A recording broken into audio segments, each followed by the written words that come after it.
Oh, what is going on, everybody? I did not know I was live. I need to fix this on StreamYard, but WTF? All right, guys. This is Nick Balkwitz with the WTF show. I am your host today, and I am brought by a very special guest. He is the co-founder of FanSpeak, and also not just winning, or I mean, sorry, not winning, but he made not just one, two, three, four, five, but 16 finals last year, which is 16 more than I made last year. So, going to be bringing up Steve Shoup. How are you doing, my friend? Doing good, Nick. Thanks for having me on. Yeah, of course, man. 16 finals. That is an insane number. Was that the highest that you've made last year? Yeah. So the breakdown was 13 on Underdog and 3 on DraftKings. I've been in DraftKings final every year. Been in an Underdog. I'd been previously in an Underdog final, but not the year before. I just got totally wiped out in the semifinals. So it was a big jump. I went from having 1 or 2 sweats to having 16. So yeah, that was quite nice. And obviously I did play a lot more. Last year was the most volume I've ever played. Yeah. But yeah, that was a fun jump for sure. Yeah, I know. When people talk about sweat, usually it's one or two finals. So you had 16. So was that a chaotic week for you? It was, especially with the way week 17 was last year, starting so early, starting on Christmas Day, having a game Thursday. Luckily, that was kind of a dud game. It hurt maybe 1 or 2 of my teams, but overall, I knew that wasn't going to have an impact.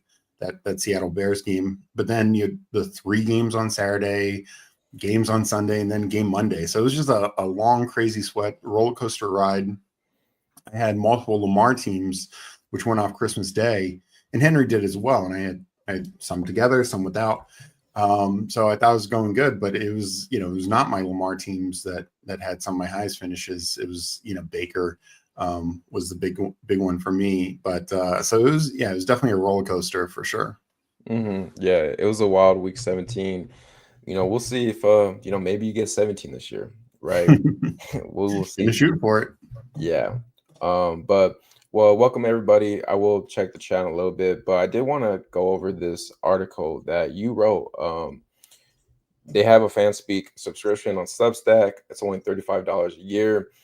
I got it about 4 or 5 days ago, and I'm reading every article. I love what you guys are doing over there, and it's stuff like this that kind of breaks it down in a way for you to take advantage of not just like different contests, but actually know what is the best way to draft different contests. So I'll kind of just scroll down if you kind of want to just pinpoint kind of your couple things that you think kind of differentiate from a Superflex to maybe the traditional one quarterback leagues.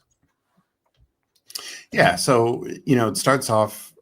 This contest is much different than anything else we're drafting on Underdog.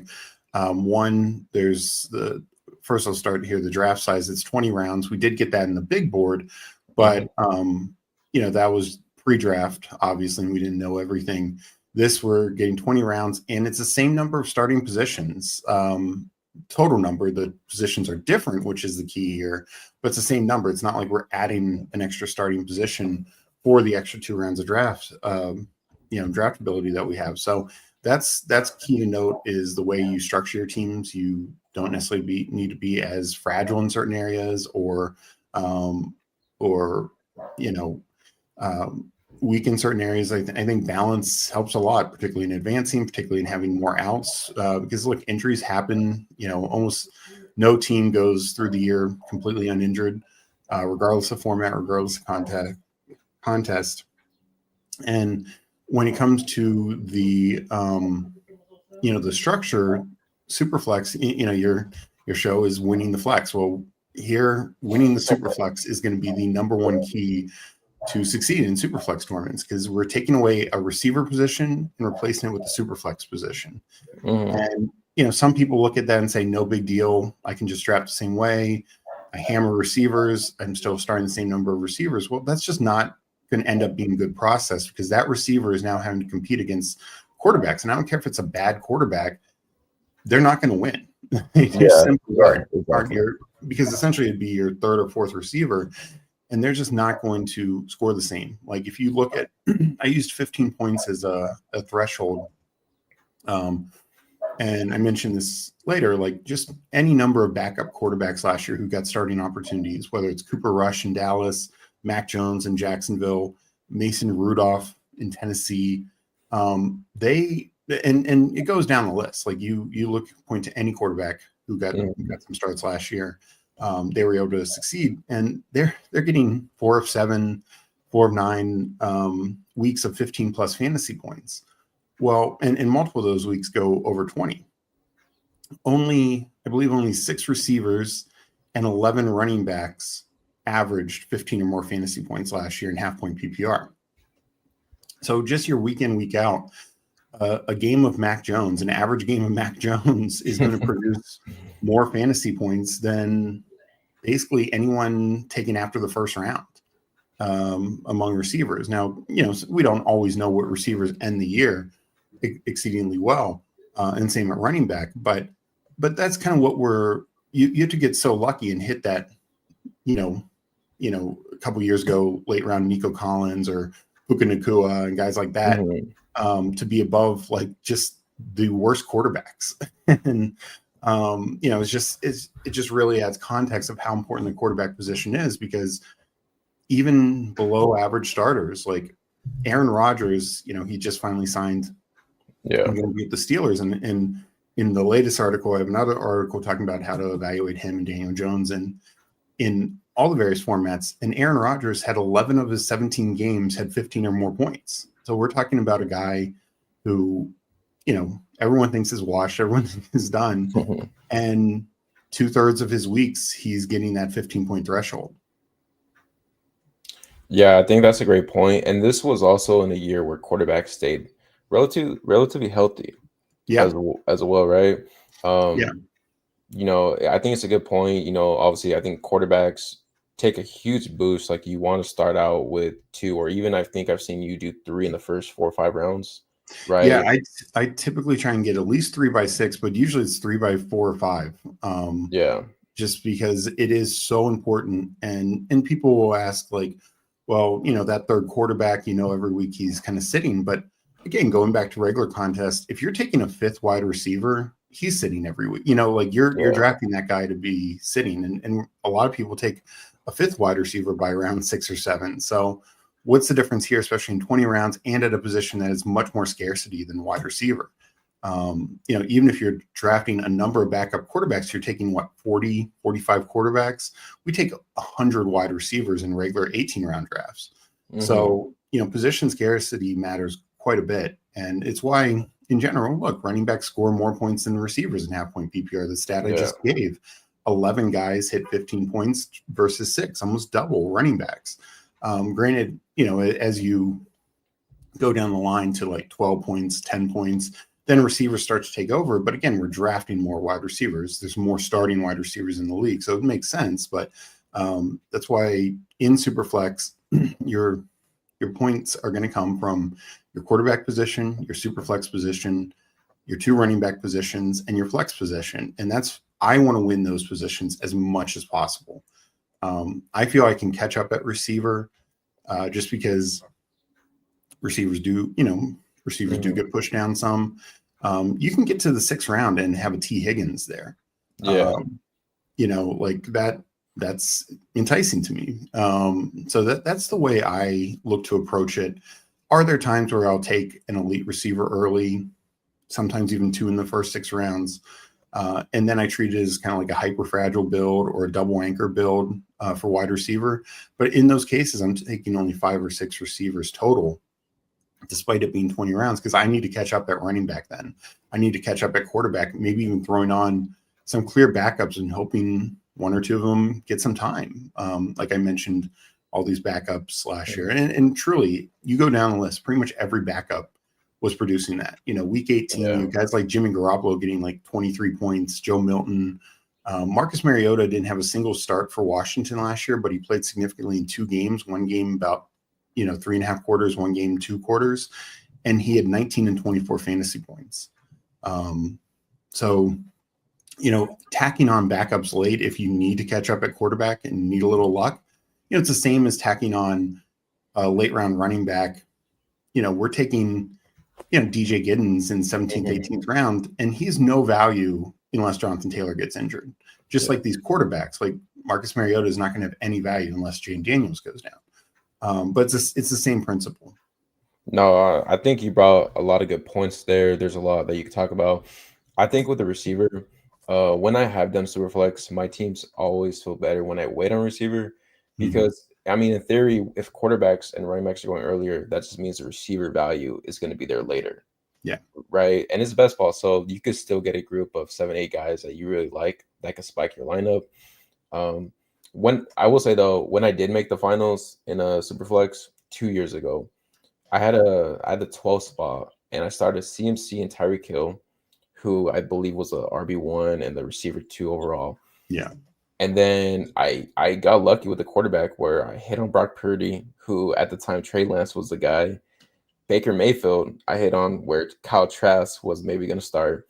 And then I hit on Trey McBride as a breakout. So there are different ways to do it. I wouldn't recommend that way. I do think going quarterback earlier is better, but like you said, tacking on the Drew Locks, the Marcus Mariotas, the Tyrod Taylors, like those are the quarterbacks that they could win you not like a week, or also be the reason why you win in the finals, right? Yeah, so, exactly. Yeah, so that this is the article right here, how to draft and win as underdog Superflex drafts. I believe you were in 3 finals in the Superflex last year, and you only did 85 teams. So, I mean, that's really impressive. So, guys, the FanSpeak subscription is in my YouTube description. Go check it out. Only $35 for the whole year. You will be getting articles weekly. You will be having access to their rankings and much, much more. All right, so let's see what chat is up to, and then we'll hop into a puppy. That is me. Yo, WTF, what's up, Tim? What's up, crew? He's I'll make you Superflex. What's up, man? Greetings. What's up, Uncle? Let's go. What's up, Jenny? How we doing today? I gotta get the new Superflex rankings uploaded in my laptop. Saw you guys updated them. Yeah, get that. I'm sure you guys are updating rankings like weekly. Yeah, right now we're doing it pretty much every week. Or we're doing it every week. Usually we do it on Sundays, but I did a little early because of the Aaron Rodgers news, the Anthony Richardson, Daniel Jones news. So I did a little early. So we did yesterday. Oh, okay. Tim says it is super helpful having the Superflex rankings because I don't know what I'm doing with Superflex. So super helpful having the rankings for FanSpeak. I agree with that. Hopefully we all land in the finals. Yeah, absolutely. Well, there is one thing I saw on Twitter where I believe his name is Grant, Good Guy Grant, right? And then you asked him a question where apparently you have a 22% chance of making your money back? Yeah, if you're a max entry guy, you have a 20, and it's by far it's almost exactly double BBM, and even better than all the other. He's done like all the other flagship contests like marathon, sprint, eliminator, and all those are like 10 or 11% as well. So it's like double those as well, and like solo ones, because I think he did like the pug, and that doesn't look good, but that's just because overall those contests are better, but it does show that the way the puppy, because I asked him and he's going to double check, but I think the puppy is structured the exact same way, so it should be the same thing, that your odds are better. Like if you do want to decide where you're investing your money, it is probably better to invest in things like the puppy or Superflex. And what I will say is, if you are, learning and developing strategies, hopefully you're taking, from this podcast, from, FanSpeak rankings, FanSpeak articles, stuff like that. I think there are a lot of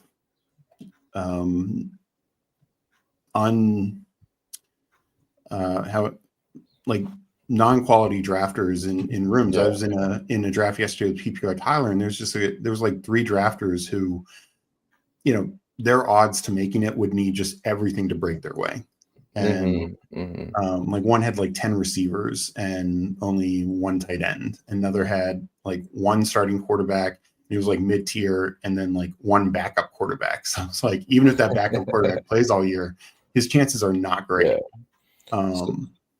So yeah, it's stuff like that. Like I just think in general, your odds are better. And what Grant does is just look at the basic facts, giving equal weight to every single team to advance, to win, etc. And that's the right way to start. But I do think there is more edge in Superflex if you're just doing just basic strategy.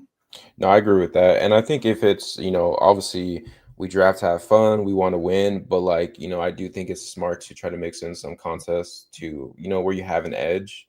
And with Superflex, I think you could, because what is it, 2 out of 12 advance for the puppy? Yeah. Yeah. So, I mean, in some rooms, it might be like 2 out of 10. Exactly. You know, I think it very quickly becomes 2 out of 10. yeah. So that just gives you an extra edge as well. We have Mike Robb working on God's Day and showing off the chest. Steve just telling the world he is a bad boy. What's up, Mike? What's up, Dirty Pete? WTF? Good people. Yeah, we have great people here. WTSF. Exactly. Win the Superflex. Afternoon. What's up, Jason? Yo, what's up, Fantasy Football Garage? How we doing today? Welcome in, everybody, man. Glad to have you guys. We will be hopping into a draft right now. Do you notice a difference in the 20-second and 30-second rooms when you're doing these? 20-second obviously feels quicker and just goes faster. But 30-second, I think will feel at a decent rate. Overall, I'd have to imagine Underdog's pretty happy. They're averaging over 3.5% fill rate a day, which is pretty good. Wow, that is pretty good. Especially when you do have a large segment, or I don't know about a large segment, but at least a segment who are like, no super flex whatsoever. So yeah, it's probably going to fill in a month, just about a month, which the puppy filled in a month. Yeah. Now, granted, some of that was probably filled a little slower due to the first couple of weeks waiting until the schedule being out, but I think Underdog has to be pretty happy because this year's Superflex puppy is 4 times the size of last year's Superflex puppy. Really, 4 times? Yeah. Whoa. Yeah. Okay. Last year was only 60-some thousand. This year, it's, just like the regular puppy, 225 or whatever it is. Wow. I mean, every year Underdog's getting bigger. Every year you have more people coming onto the site to draft. And whenever there's a $3, $5 contest, it just gets gobbled up, right? Yeah. It doesn't matter. So we did fill a room. We have the 1.7. Nice. So this is actually for everyone. This is my first Superflex draft of the summer. So obviously going to be relying on Steve on how we should construct this team. But I'm very excited to kind of see because I'm not used to seeing all purple to start a draft. Yeah, no, and we got some people in here. I see Sus. I see Huron River Rat. That's Jason Calhoun there. Oh yeah, we do got some people. Nice. FF Links, King Schuster. Yeah. Okay. Well, what's up, everybody? The money. That's Mike. So yeah, good. This is gonna be a fun draft.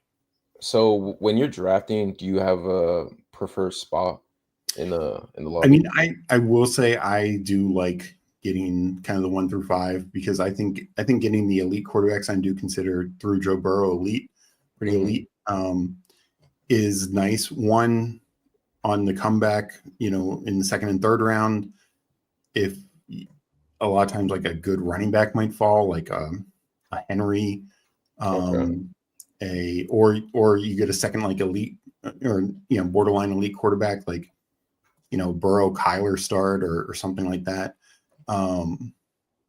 So I do prefer that just because you can get like 2 good quarterbacks in the first 3 rounds and a good running and like a top tier running back. Yeah, I like that. So right now Chase and Burrow, I would assume are probably the top 2 guys. Or do you have Barkley over Chase? I push down Chase. Like to me, you push down Chase. Okay. I think I've only taken Chase once, and it was at the turn, the 12. He fell to 12, and I took him there, and that's where I think he should go. To be kind of honest. No, that makes perfect sense. So if Burrow goes, all Who's your RB1, Barkley or Bijan? Um, right now for me, it's basically a tie. I'm taking both of them. I want Okay. a lot of both of them, but I would take Burrow here. I Yeah. think getting Burrow at 7 is good value. I think so too. So when you do take the quarterbacks early, obviously it's a little different sometimes because when you're stacking, you take the receiving options first.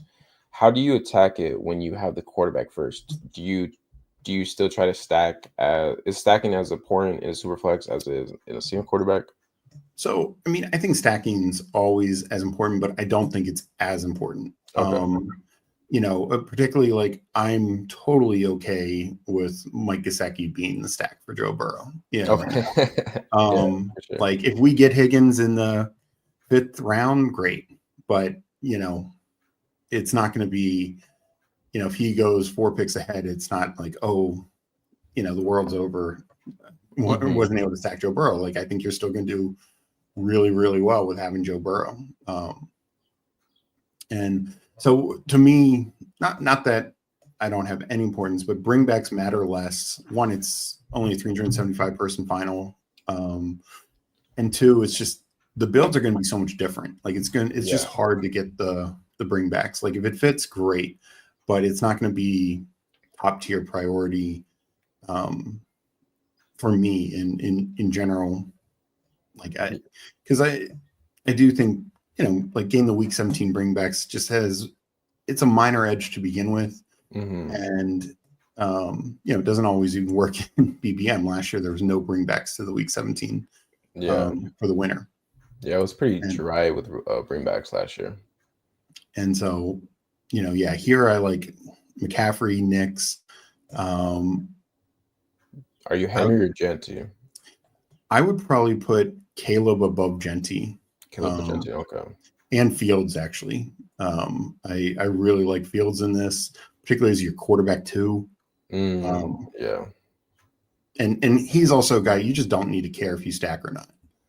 100%, yeah. And he does pretty well matching like the Yeah, rushing floor combined it, with Joe Burrow. exactly.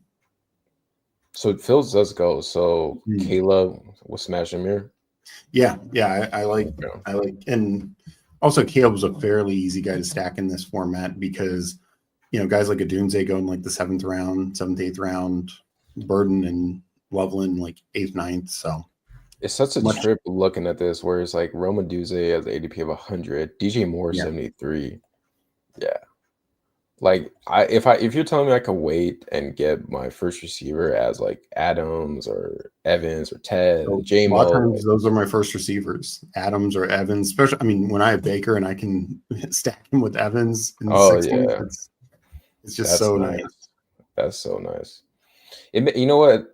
I get it because I know there's people who are like, man, like, how can I pass on a CMC in the second round or a GNT? I'll just wait on quarterback. And most of the times when I've done that, I'm always regretting my decision because I end up, it's like I don't want to have to pay up and take a Sam Darnold at pick 60 when there's. That's my entire philosophy. Like, Yeah. and even go down even further. Like, and now like Aaron Rodgers and Daniel Jones are starting to move up. The ADP is not totally reflective of where they go, but let's say Okay. Aaron Rodgers, and now it's 75. He's probably Well, typically going about 65, but it's like okay. you're taking him or Devontae Adams. Like, Like, come yeah, on. Like, yeah, like I think you just got to suck it up and just take the quarterbacks early, and then just find the edges throughout the draft because it's just if you take like CMC is great, but I would rather have a quarterback over CMC depending on who's there, and I don't know. yeah. So coming up, so Malik Neighbors, Brian Thomas, Herbert. I don't know how you feel about the tight ends in this So format. tight ends, I think, really should take a fall. Okay, I mean, they already do a little bit, as you see. Bowers' ADP is about 33, but I like a more. I think I've only taken him once, and he lasted like 39. okay. Um, So after you're going Burrow, Caleb, do you try to go Love, T Law, or do you take a I receiver would here probably take. or Um, RB actually? I I'd probably take Bucky or Taylor, Okay. whoever you like more. Man, I go back and forth. I think I lean Taylor right now. Yeah, I I generally do as well. I just think, and I actually think the Daniel Jones news is a big help for It's good, yeah. Taylor. I've said this on multiple shows now, but you know, the Anthony Richardson was bad for Taylor Hmm. in how inefficient the offense was, the number of three and outs, etc. But the actual things that Anthony Richardson did well actually were negatively impacted Taylor. One, he threw that 70-yard, he would throw those 70-yard touchdowns a couple Yeah. times. That just kills drives, obviously, for Taylor. And then he was very efficient running inside the red zone. Daniel Jones can run, but he's not going to run the same level of Anthony Richardson. So I think that opens up more touchdowns for Taylor. 100%. And Daniel Jones is more likely to target Taylor than Average is. That too, yeah. Anthony Richardson did not throw to Taylor. No, he didn't. So Okay, yeah. No, I like the start a lot. I do like, you secure the quarterback, you feel good about that. You still get an RB1 you like, and then I mean, come on, we have Brian Thomas, Rick London, yeah. still like. And this is where like sometimes I will pivot to a receiver if a guy like that falls a little bit. If it's like a tier break for you. Yeah, Right, exactly. okay. So real quick, so quarterbacks, is there any quarterbacks that you'd want to reach up on here for your third quarterback, or I would probably go third quarterback here. okay. I know you're a Bryce guy. I like Bryce, and also I like when my first three quarterbacks have different buys. I like Michael Penix a lot, but I do. But with Caleb, the same. Yeah, because we'll probably tack on a fourth quarterback. But when they're three different buys, it can be a fourth late quarterback. Just a backup, maybe even a backup to one of these guys. Just to secure the room, or just a backup in general. But if you have like two of the same buy, sometimes then I'll tack on my fourth quarterback a little earlier, try and get that Tyler Shock or Daniel Jones, which can also be an advantage. Like all three of my finals teams last year had four quarterbacks, and all three were like four starting quarterbacks. Okay, so Bryce Young would be the pick here. Yeah, I really like Ladd, but no, I think Bryce Young's the pick. And it's tough because, like, in any other world, taking Bryce Young over these superstar receivers, you look at you crazy. But our next pick will still be able to get maybe a Rashee Rice, who, Marvin Harrison, whatnot, or T Higgins. Like we could get T Higgins with the later quarterback. T Higgins, and then also what I do like about having Caleb and Bryce, there are stacking options later that we can do for cheap. Now, with quarterback, it's interesting because I do think it's very important to tack on at least one more, even if it's later, because you kind of want that dart throw. Like, do you tack on, like, who's your favorite quarterback later? Sanders, Flacco, Moreau, Cousins? So, like, really late, I don't mind, like in the range of the ones that you just mentioned. Honestly, probably Flacco, because I think he's gained some start. Sanders, I just don't know. Like when I go later, I don't mind Milton as much as I like Dak. He's gotten injured, 3 of the last 5 years. The other one super late is Tyrod Taylor. I love Justin Fields, but he's never played a full 17 game season. So where's Tyrod? Oh, Tyrod Taylor. He goes in 23. Hey, wow. Okay. Yeah, I like that call. And as I mentioned before, Marcus Mariota, Daniel, Jaden Daniels, he did stay relatively healthy. He didn't miss a single start, but he got hurt in 2 games. And like I said, those games Mariota came in. So you just have a situation where second year in the offense, really good offense. He's shown that he can do it already. If Jaden Daniels misses like 3 weeks or something, he would just be a smash play. I agree. And look, we have Aaron Rodgers pulled up to 51 right now. So quarterbacks will be steamed. And look, we did take Bryce Young, but we still have the option for T. Higgins, Garrett, Rashee Rice. Trey McBride, if you get a faller like Trey McBride, do you take him, or you're just more I think here with the stack, I'd take Higgins over McBride. Higgins, right? Okay. Yeah. I think that's that's more valuable. This is when I take McBride, is when he falls in this range. Okay. Late 50s, but I would much rather have a stack. Yeah, like it's interesting where like T. Higgins was, I think, 4th or 5th in points per game last year. He's a high Mhm. ceiling play. He's one of the few receivers that can put up a 35, 40 point week. And when you're able to group a bunch of guys to only fill two receiver spots, I feel like it's kind of helpful to kind of get a bunch of guys who have a high ceiling, but maybe they're a little bit inconsistent. Yeah, yeah, no, I'm with like honestly, like in terms of overall talent, I think AJ Brown's a better receiver, but the Eagles are going to throw the ball 150 times less than the Bengals. Hmm. And so T. Higgins as the wide receiver two could very well have more targets than AJ Brown as wide receiver one on that team. I Yeah, would, yeah, I agree. like I'm happy with the discount. Like I like AJ Brown a lot. He's a very talented football player. I take him in the second round all the time in regular drafts, but T. Higgins in the late second, early third, I love him because his upside, as you mentioned, his points per game, he was what there with anyone. Yeah, and maybe this is a season he stays fully healthy and he's able to kind of unlock what he could do. So coming up here, there's a group of RBs and receivers. Um, s- there's not really a stack we could do, but how do you feel about guys like Hampton, Mixon, Harvey? Do Yeah, they I are would are they I over the would receivers? yeah, I would take them over the receivers just because I really want to secure a really good running back room. Hmm. I mean, I'm fine in that order. Hampton, I think, gain a few spots of value here. Generally, I think Mixon's a safer pick, but Yeah, Hampton, I'm good with, especially when he's going past ADP. I agree, and I think Mixon is a good click in general, but I feel good we have Taylor already. Hampton, doesn't really need to smash out the gate right away. Let me see. Yeah. Okay, so we have a 3-2-1 build. Let me check on chat, see what's going on over here. Yo, what's up, Adam? Welcome in. What up, Justin? I like Yoshi as a late bro stack. Yeah, especially in Superflex. He says you guys taking Kyle. Yeah, never mind.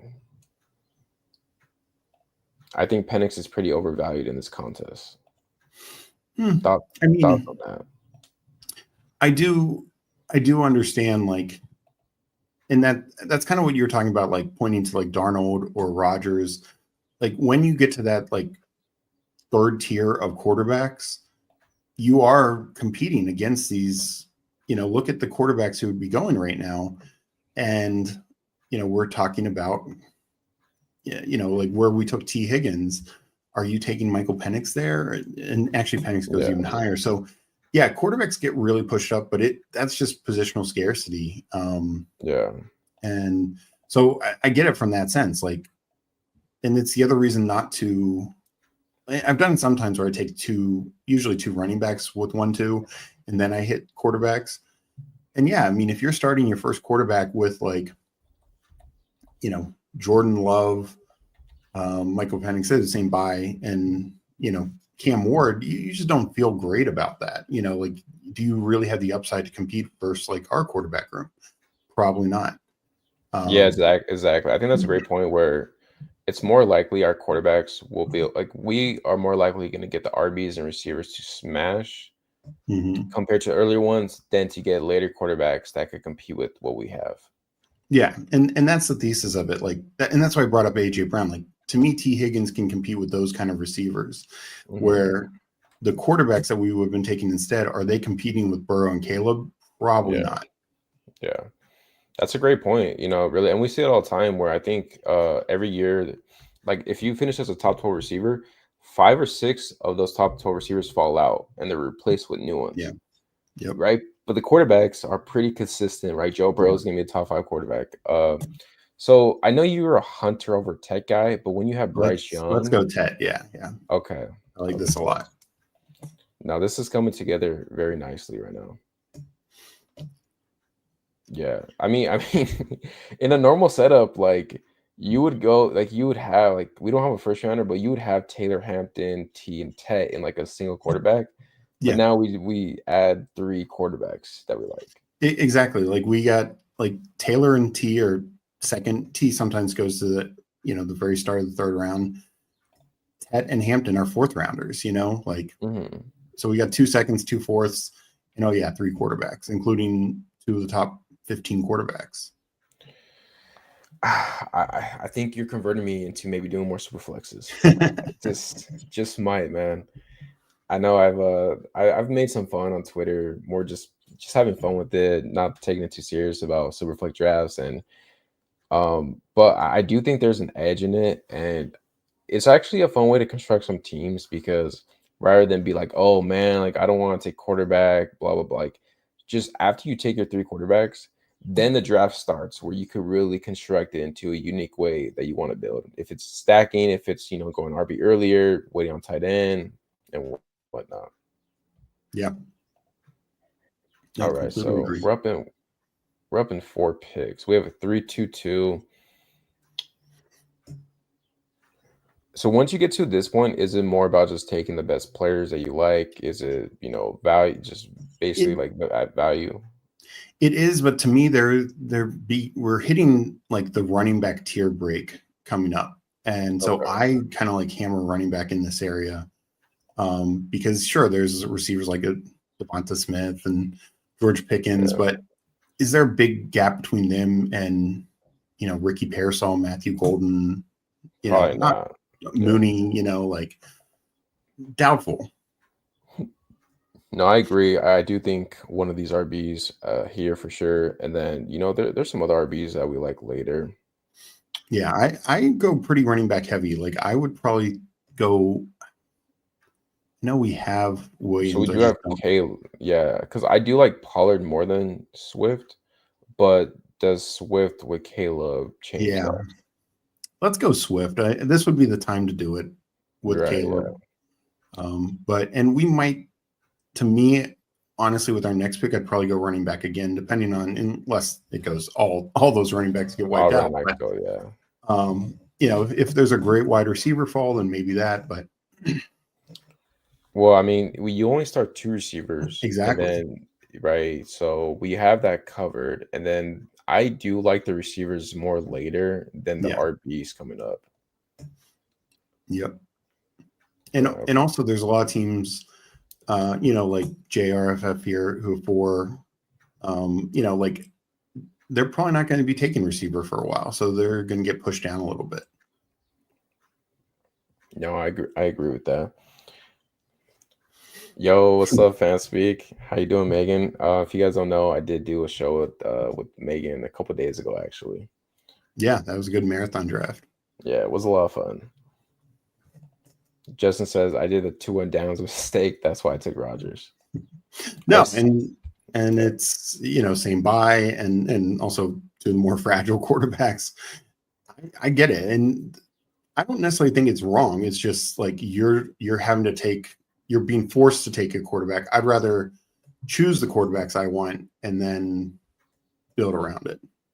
yeah, But yeah, it's definitely, I don't 100%. think it's wrong to reach up and get that third starting quarterback, because I do think your chances to advance, chances to succeed are so much better when you have that. You just gotta take what the field gives you, man. You just gotta Mhm. just suck it up, take the quarterbacks, and then just uh, draft everything else after. So I do think there's a couple RBs we like here. Mason, Scatterboo, Warren. I'm fine Mhm. with. Um, no correlation here, but are you Cam Scatterboo or Mason? I mean, I'm taking a ton of both. I Yeah, love those two. I think there's just so much value. Um, it either worked with our buys, so yeah. I don't have as much Cam, so I'm cool with taking him here. Um, now, now, did you guys dock Cam any spots for not knowing who Megatron was right away? I mean, that's shocking, but it also shows how young these new NFL players are. Man, I felt kind of old when I was watching that because I was like, dude, like, I was like, there was a couple of players I had to kind of like, second take on who they were. Then Cam was like, he was funny about it at least, but Yeah. yeah, he did end up getting it. It just took him a while. Yeah. All And right, so there, I would have considered going a Dunze there for the stack, but yeah. I do feel much better getting my fourth running back like locked in with a guy that has like some projectable volume, like either Scatterboo or Mason. for sure. Um, And there's a lot of receivers that I do like here. yeah, and like we can still get Burden or Loveland later to get a more of a stack with Chicago, which Stack, we already yeah. have Swift. Um, Yeah. We do Loveland later, right? You know, tight end. Well, I mean, all the tight ends are available to stack later as well. yeah, Do you so when you have these three quarterbacks and Jackson Dart falls, do you ever consider him? I do, because I do Okay. think he will start. You know, whether it's 3 games, whether it's 10 games, we'll see. But I would absolutely take him in this range. Okay. So he does fall to us. So do you think I say go for it. Then we go don't for it? have to Okay. take that pure backup later. Um, and Okay. there's just some upside there. Like, Yeah, rushing quarterback as well. It makes mhm, our pod a little weaker, and we do have a 100%. bet on the Giants as well. Yeah, and easily can backstack with like a Slayton or Theo Johnson. You know, Hmm. No, I like this 4-4-2. Feeling really good about quarterback room, RB room. I'm solid about, and then I know we'll find the receivers and tight ends as it yeah, goes. yeah, no, and you know, right now, like, yeah, sure, if there's a running back value, like I think we're done at quarterback. If there's a running Hmm. back value that falls, definitely in the mix. But Yeah. probably these next 2 picks are wide receivers, unless there's like a screaming tight end value. Yeah, I agree. I agree with that. And look, just look in the. That's why it's so important to take quarterbacks early because in the first five, more 4 rounds, but 5 rounds too, you just see purple, purple, purple. Yeah. And then I don't really want to be these guys where, even though I do think Down Jones could be a good value, Hmm. but it's just round 6 through 9 to 10, it's all nothing but purple. So Yeah. No, okay, 100% agree. yeah. So we're up in 5 picks. Myers, Diggs, Mooney, Ayuk, Downs, RBs. There's a couple RBs I like here. I'm just wondering how I would rank them compared to the receivers left. Like Zach, I'm fine with. I don't know if you're a two-in guy. I do think two-in offers good upside. Stevenson, I think, is undervalued. Yeah. No, I mean, I'd take those guys, but I would definitely prioritize the receiver here. For sure, We'll yeah. you know, maybe one of those guys when we come back. Um, Yeah, Diggs and Ayuk, if one of them goes, do you have like a Higgins or Pittman higher so or I'm definitely not as big on Ayuk in general. Now, Superflex, I will say, only having to start 2, like you can survive a bit more. But my issue with Ayuk is it sounds like he could miss, you know, some of like all the these, first 4 weeks? Yeah. yeah, of all these receivers coming off injuries, you know, like Diggs was injured roughly around the same time. And I know it was a slightly different injury. So Hmm. I would take Higgins or Pittman.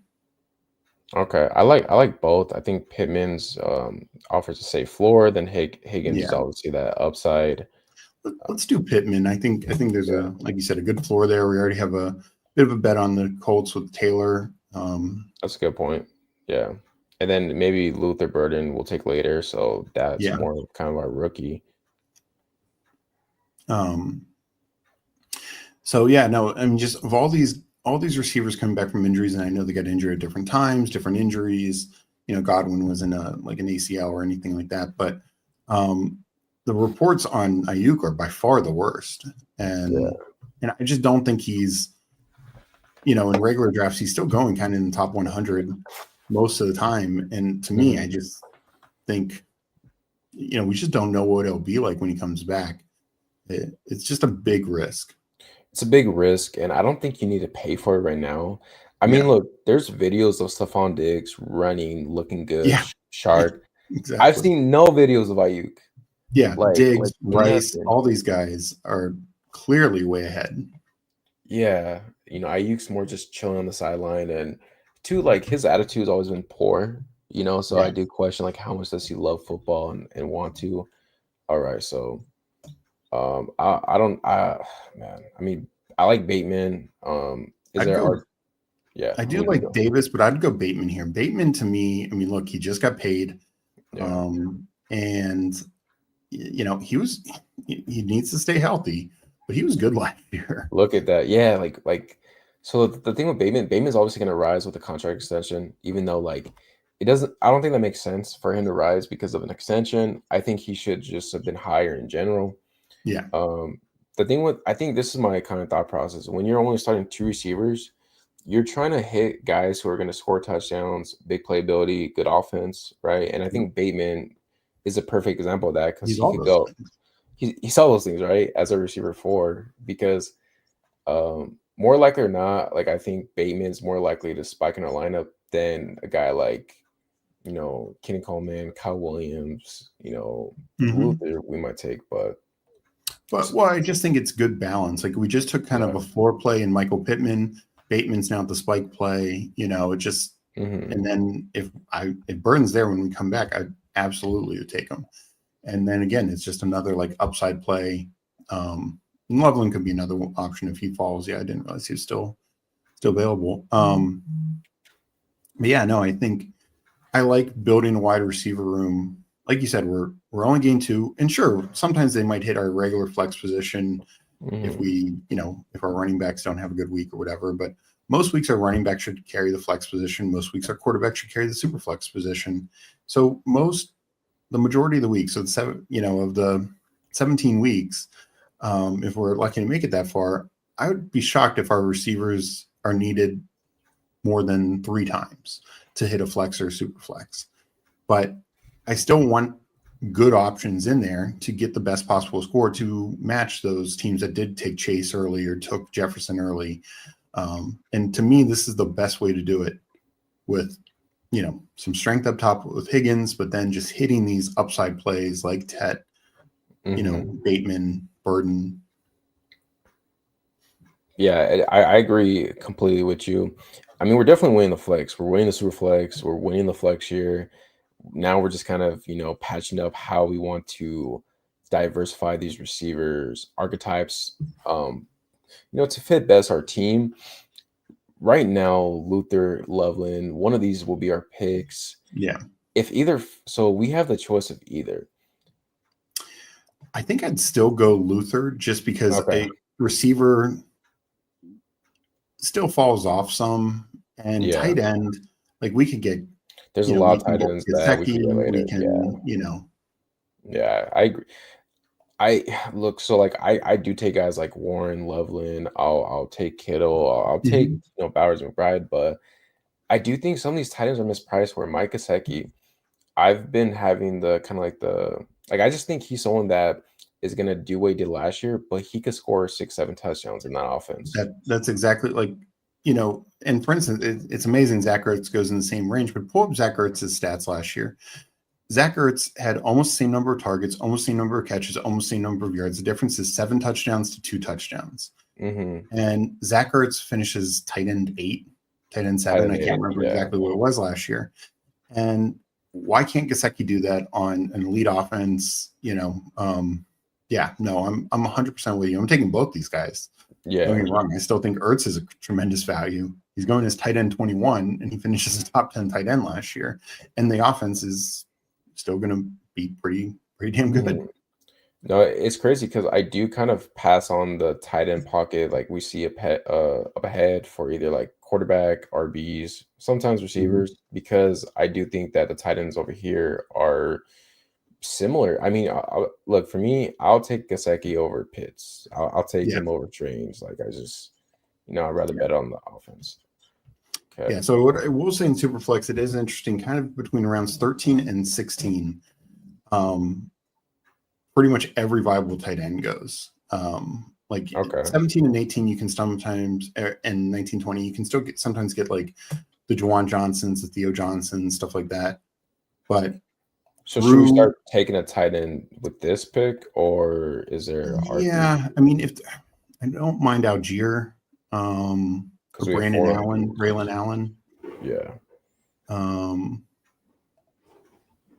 Yeah, because I mean, for RBs, we do Allen or Algier. yeah. The receivers I like later. Tight ends, do you like Ferg? I know I just shitted on Pitts or Yeah, Strange. let's go. I think Algier's a little safer. Allen has a little bit more upside. Let's go with some safety here. I think just Okay. since Swift is a little concerning, um, you know, and then probably our next two picks go tight end would be how I'd guess it. I guess we do. Yeah, I think you're right. Let me go check the board. So we're up at 78 and 86. Yeah. So okay, so I mean, if we could get one of these tight ends to fall to us, that'd be nice, Yeah. and then probably double dip with one of these other ones. Yeah. That's how I would play it. It's a little risky because, like I said, tight ends do start to fly off. But I just feel, again, tight ends, and this is the other thing. So in a regular draft, your tight end 2 can sometimes hit that super flex, or I'm sorry, can sometimes hit your flex with an okay regular, at an okay regular interval, because every team's starting 3 wide receivers. Well, if we're starting only 2 wide receivers, are these tight ends really going to be outscoring Pittman, Bateman, Burden? Probably not. And same for any other team out there.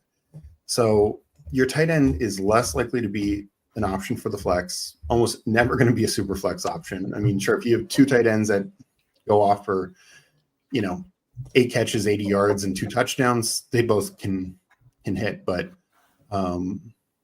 it's going to be rare. No, I think that you bring up a sharp point.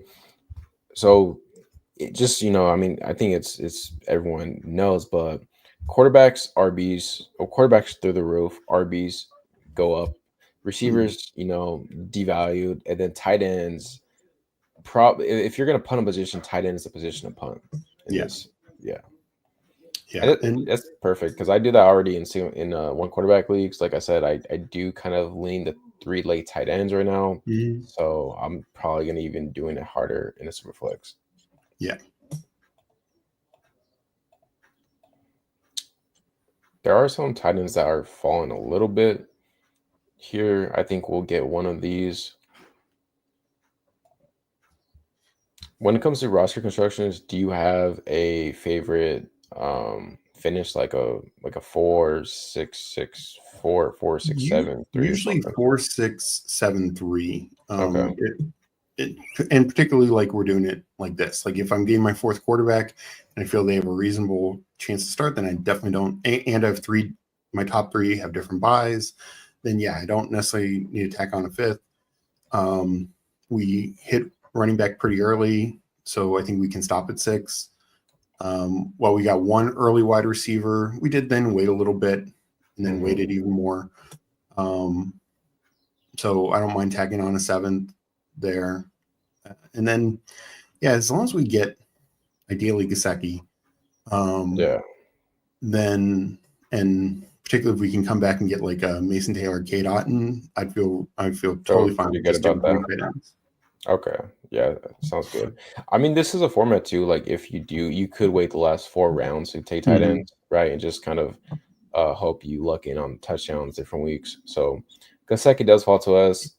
Like I said, I'll take Gesicki over Pitts. I just think he's a better tight end, better offense, and he's not dealing with any injuries right now or contract holdouts. Yep. 100%. Yeah. This is a fun team so far. Man. Yeah. And again, like we talked about before, like, yes, we took 3 quarterbacks in the first 4 rounds, but this still isn't far off what you do in an 18-round BBM. You know what I mean? Of course. Like, look, like these 4 RBs go through the first 9 rounds, right? Yep. And then Tet, Higgins, Pittman, Bateman are like 4 receivers in the first like 9-10 rounds as well, I believe, right? So we have Burden's right there also, yeah. Burden too. Yeah. So like we kind of just punt a first round, but we still have a team round 2 to 11. But then look at our quarterback room. Like this is such a fun room. And those are 2 quarterbacks who go in the top 100. Caleb's right around ADP 100. Burrow obviously like in the mid 50s. Either as like a 4th or 5th, 6th rounder, depending on how it goes. So yeah, that's what I like about Superflex is I don't think we're exceedingly weak anywhere else. I think we have a good, strong team. No, I agree. Now, I know you only did, I think it was 78 Superflex. Are I you? did, I did 85 last year, and I advanced to the playoffs in 29 of them. I assume you're doing more this year. Yeah. I'm already like through 65 this year. 65. Wow, that is a lot. That But I includes a bunch of slows. But okay. I mean, So Strange or on here for you? I think Strange is a fall, and I just take the fall. Just take the fall, right? Yeah. Yeah, and Yeah. I do believe in Liam Cohen going there. I think that offense is going to be really good, and yeah, I think we'll get one of these guys too. I know this is yeah. I feel really good about that. And then there's even some like the rookies like Terrence Ferguson or Elijah Arroyo you can take Yeah. super late. So I was talking to your sister about Royal a couple days on the stream, and she did sell me a little bit more on him. I have been clicking him a little more. Dude's just he's a beast, right? Like if he gets a yeah, chance to play the X or actually is a receiver in that offense, like I mean if he plays receiver and he was a second rounder, I believe, right? So he should be kind of where like the Higgins and kind of uh who are the other rookies? You know what I'm saying? Like yeah. the Oh yeah, no. I 110, mean 120s, right? Yeah. he should move up. You know, part of the reason right now they've not cut Noah Fant, and I think Yeah. most people believe they will at some point. So it's a murky room right now. But the reality is Elijah Arroyo is a downfield threat, and there's really only him and NVS on that team who are downfield threats to uh, a, an offense. You know, Clint Kubiak last year off play action. We saw it with Shaheed, and then we saw it with MVS. It was just a big part of their game. And Sam Darnold is one of the better deep ball passers in the league. So there's just some, and like you said, they made a big investment in him. So yeah, I love it was a late round tight end. Yeah, definitely clicking more Arroyo. So our pick is coming up. I do think a tight end will take unless there is like an RB I don't receiver. know. Like, I mean, I don't mind Dobbins or Neal and being done at running back. I don't mind like Yeah. a Dobbs or Michael Wilson. I think Um, Dobbs is interesting because he's getting good reports right now. And he is someone that's kind of like a touchdown guy, right? He had 8 touchdowns 2 years ago. I mhm. do think he could repeat that. Dobbins, I mean, if Dobbins signs with Denver, his ADP is probably gonna just I mean, climb. pretty much anywhere he signs, I think his ADP is going to go up. It's a good point. Yeah. And honestly, there could be even better locations, like if he signs with Dallas or somebody like that. No, I agree with that. So we do have Dobbins. So I guess if Dobbins does make it, I do think we take him Yeah, because tight ends, I feel good about the two we have. We got a Faller and Strange, hmm and we will get one of these guys come yeah, back to us. agreed. This team has 5 quarterbacks. Let's see. So you can okay. So do you ever do some things where you kind of So you can I've yeah definitely taken five, probably not, like taking Zach Wilson that ahead of ADP and Kirk Cousins 20 picks ahead of ADP. That's tough. Like if they fell to ADP, like if he took Kirk Cousins essentially last round and then Zach Wilson in the final round, then maybe I would do five that way. I wouldn't force myself, but I get it. He only got two like real starters, so he's trying to mhm. cobble together a quarterback room. I agree. So Dobbins does go. How do you feel about Devin Neal? I'm um I'm okay with him. I haven't been drafting a lot of him because he's one I want to wait for more news. If he's a clear RB2, because I do think Kendrick could end up being there, or even Clyde. Clyde's not good, but like I wouldn't be So surprised if but I, I'm okay with him. I'm a little bit more bullish on Neal. I think Kendrick we've just seen he's not it, Yeah. and new coaching staff. I think Neal is more of a talent. Like he's just really all around good running back, Hmm. and I also look at it like he balances Kamara pretty well and would have better full contingent value. I mean, look, people say like, oh, the coach just didn't like Kendry Miller last year, but two different coaches didn't like him last year. And Uh, he that's and fair. the interim coach said you have a clean slate, and he gave him carries, and he was just bad. I mean, Clyde Edwards-Helaire played better than him, and he got signed off the street. Yeah, that is true. I'm not a Kendry guy either. I do think that the RB2 for the Saints will be valuable. Like I do want to take the Yeah. guy behind Kamara because Kamara is approaching 30 if he's not 30 already, and I just don't think he could sustain a whole year with the workload. Well, and also just the reality, the Saints RB2 last year was Taysom Hill, and he's out. So, It's a good point. like I just think I'm actually still bullish on Kamara just because he missed the last 3.5 games of the year, and he still finished in total points as RB10. That's how good of a Yeah, year he's yeah, having. yeah. He crushed it. I've been drafting a lot of Kamara too, but like I said, I do think Neil because I like Neil pre-draft, and then when he fell to the 6th round, I was kind of like, it's not Yeah. great, but that room isn't that good. So Do you want to I'm, go Sanders or Theo here? yes, I like both. Who do you prefer I like between? Theo a little bit more. I think he Yeah, is safer for the four tight end role. I do know like Sanders, obviously Tommy Tremble starting off injured, but they also drafted Mitchell Evans in the 5th round. So there's just a little competition there. yeah, and they did bring in Ted, so I think Ted obviously takes a hit on Sanders, while Theo, I mean, he could end up being the number 2 for Dart, right? Or even Mhm. Russell Wilson. Yeah, So I do like Theo.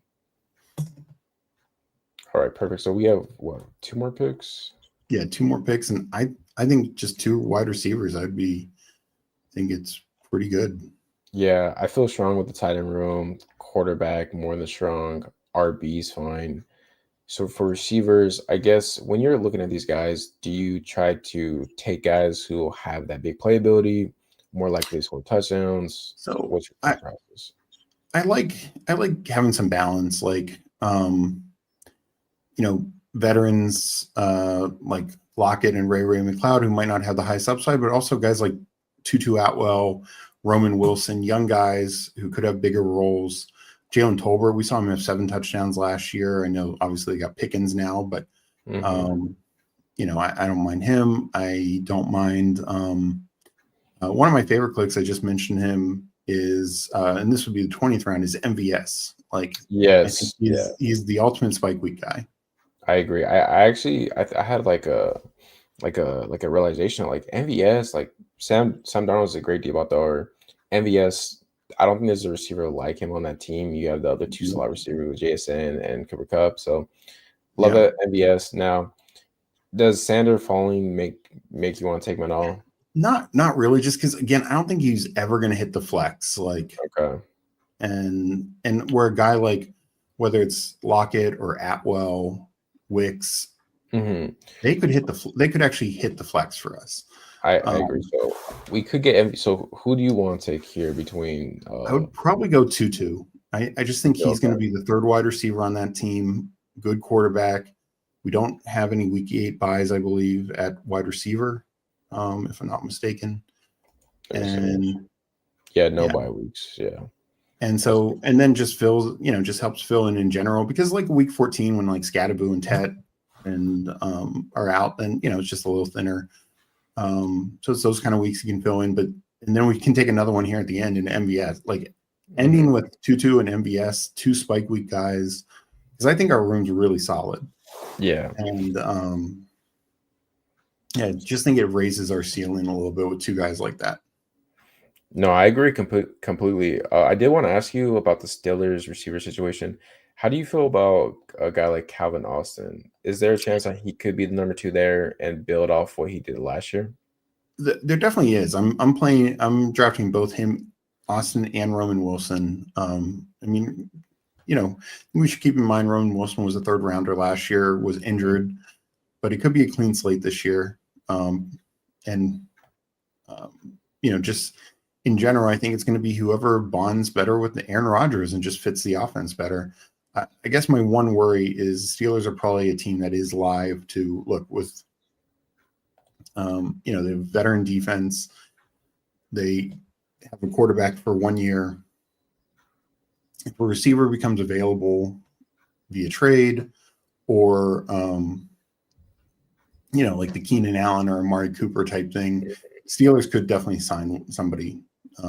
So that'd be the one concern, but overall, I'm taking them. Yeah, I agree. I do think Keenan Allen or Mark Cooper could end up signing there. We'll see. First Superflex done in the books. Let's go. Can't wait to look over this team right now. Go complete. All right, so 4673 build, which I think that's what you said is kind of what you've been building Yeah. when you're doing it. Burrow, Caleb, Bryce, Dart. The quarterback room feels really strong. Taylor, Hampton, Swift, Cam, Scatterboo, Algier, Devin Neal. For this RB room, do you usually have a third earlier than Swift, or is this kind of how you build it? Yeah, probably a lot of times I'll take my third a little earlier, like where we took T-Mac. Okay. But the T-Mac stack made sense. And I think there also, like, I generally would have taken Pollard over Swift. But, the stack made sense, Yeah. You're just betting on the Bears at that point to be a really good offense. Yeah, betting on Ben Johnson, I think, is a good thing. Yeah, it probably is a sharp move. Higgins, Tet, Pittman, Bateman, Luther, Tutu, MVS. So this is, we did wait on receiver, but I do like the receiver archetypes that we end up having in this room. Yeah, and I think as we mentioned in the draft, I mean, you treat T like this guy is a guy who's going between pick 21 and 26 in regular, and we got him at 55. T-Mac is a guy going, 40th, 41 in regular. We got him at 79, almost double. Pittman, Bateman, Burden are all kind of in that 8th to 10th round range. Bateman, I think, typically goes the lowest of those in regular, and we got all three of them. So no, we got all three. Yeah. So, I like that a lot. If this was my wide receiver room in regular, I wouldn't love it, but I wouldn't hate it either. Like Higgins, T-Mac, Pittman, Bateman, Burden. I probably want a little better than Tutu at that point, but that's starting 3 wide receivers. Here, only starting 2 and a little help for the flex, I think, is more than fine. Yeah, because you could at least see how this works out, right? Like T is the receiver 5 in points per game he was last year. Tet is obviously the rookie that just smashes, and then you kind of just get, combined game spikes from the rest of the receiver room. Yeah. Kaseki, Strange, Theo. This is kind of how my tight end room would look like in a regular. So exactly. so yeah, I'm fine with I don't feel bad with this tight end room at all. Like, sure, we could have gone earlier, but wanted, Gasecki and Theo are stacked. Strange, we got as a value. I mean, he fell 20 spots in this. 20 spots from Liam Coleman offense. Come on, guys. What are we doing? Yeah. So I just really like how it worked out. I like the build, the balance also. And, I know some people knock considering bye weeks, but bye weeks do matter. We never want to, as I've said in other shows, like, I don't think you can necessarily win, become one of those 2 of 12 in a single week. But I think you can lose advancing in a single week. If we, had 4 receivers at wide receiver 8 and 3 running backs and a tight end, like, we're probably getting no points that week. And for the 12th team, we're totally dead. Yeah. That's just a lot of ground to overcome. And so I like having balance, especially at the quarterback position. Only buys are 3rd and 4th guy. So yeah, I just structurally, draft capital wise, upside plays, like, look, we made big bets on the Bengals and Bears. And those are 2 offenses I'm really excited about this year. Yeah, me too. Very excited about them. Love the team. Thank you, Steve, for helping me do my first Superflex draft. Yeah. that is true. Sus says you take Dart, I take receiver, WTF. Yeah, Sus was in here. yeah. Probably gotta check out his team, see how it went. Thank you. I like that Andrews just has the same ADP here in regular, probably more or less. Yeah, I do think that some of the ADPs here are probably like mispriced because people are still trying to figure out how do I play the super flex. 100% agree. Justin says, Steve, how's my build? Any help or suggestions? Sure. Well, yeah, we'll check it out right now. Gasecki is so good. Burrow is going to have a year that solidifies him as a Hall of Famer. I think he's saying Okay. Burrow is a Hall of Famer, not Oh, Gesicki. But okay. Yeah, I was about to say. but if Burrow does, Gesicki's going to pay off. 100%. Yeah.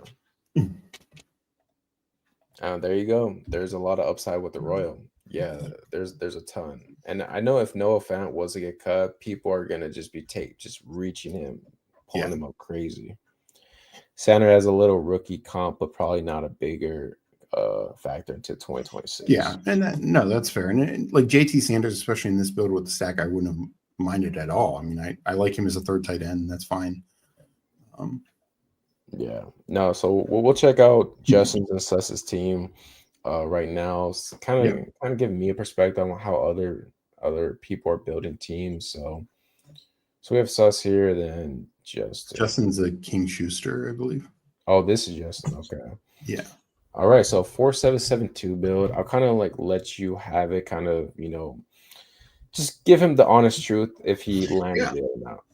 Yeah, so we talked about a little bit, and look, this is not as big of a reach on Rodgers as it shows in ADP because 2 weeks from now, and when they release future Superflex contests, Rodgers is probably going to be like ADP 60, not ADP 74. So I don't think it's that big of an issue at all. So you got 3 clear starting quarterbacks and a decent backup. Sam Howell, McCarthy coming off an injury. We know Kevin O'Connell's the quarterback whisperer. So if Hal plays, he actually will likely produce. And I think getting a fourth quarterback is smart. Week 12, you're going to be without your top 2 guys, but as long as Rodgers is doing well, at least quarterback's covered. Superflex, then you're going to have to get from like your running back or receiver. But here, 4 really strong starting running backs. Chain through Pollard. Ray Davis is one of my favorite, like RB2s. And then taking some upside shots and Chubb and the missile. I'm much more of a J.K. Dobbins guy, but in Superflex 20 rounds, I'm going to take some Mitchell shots for sure. Mm-hmm. And then wide receiver, he went with like kind of the anchor in Puka, but then he still comes back with Godwin, Myers, and I think it's smart to then wait for guys like Palmer and kind of what we did, like mix upside with guys like Palmer, Bryant, and Brown with a floor guy like Robinson, who's not going to get a ton of touchdowns, but he's going to have 7 targets every game. And then only doing 2 tight ends when it's Andrews and Goddard. Love that. And 2 really good tight ends. So overall, I think it's very good. I mean, you're going to need, again, a little help at the Superflex position week 12.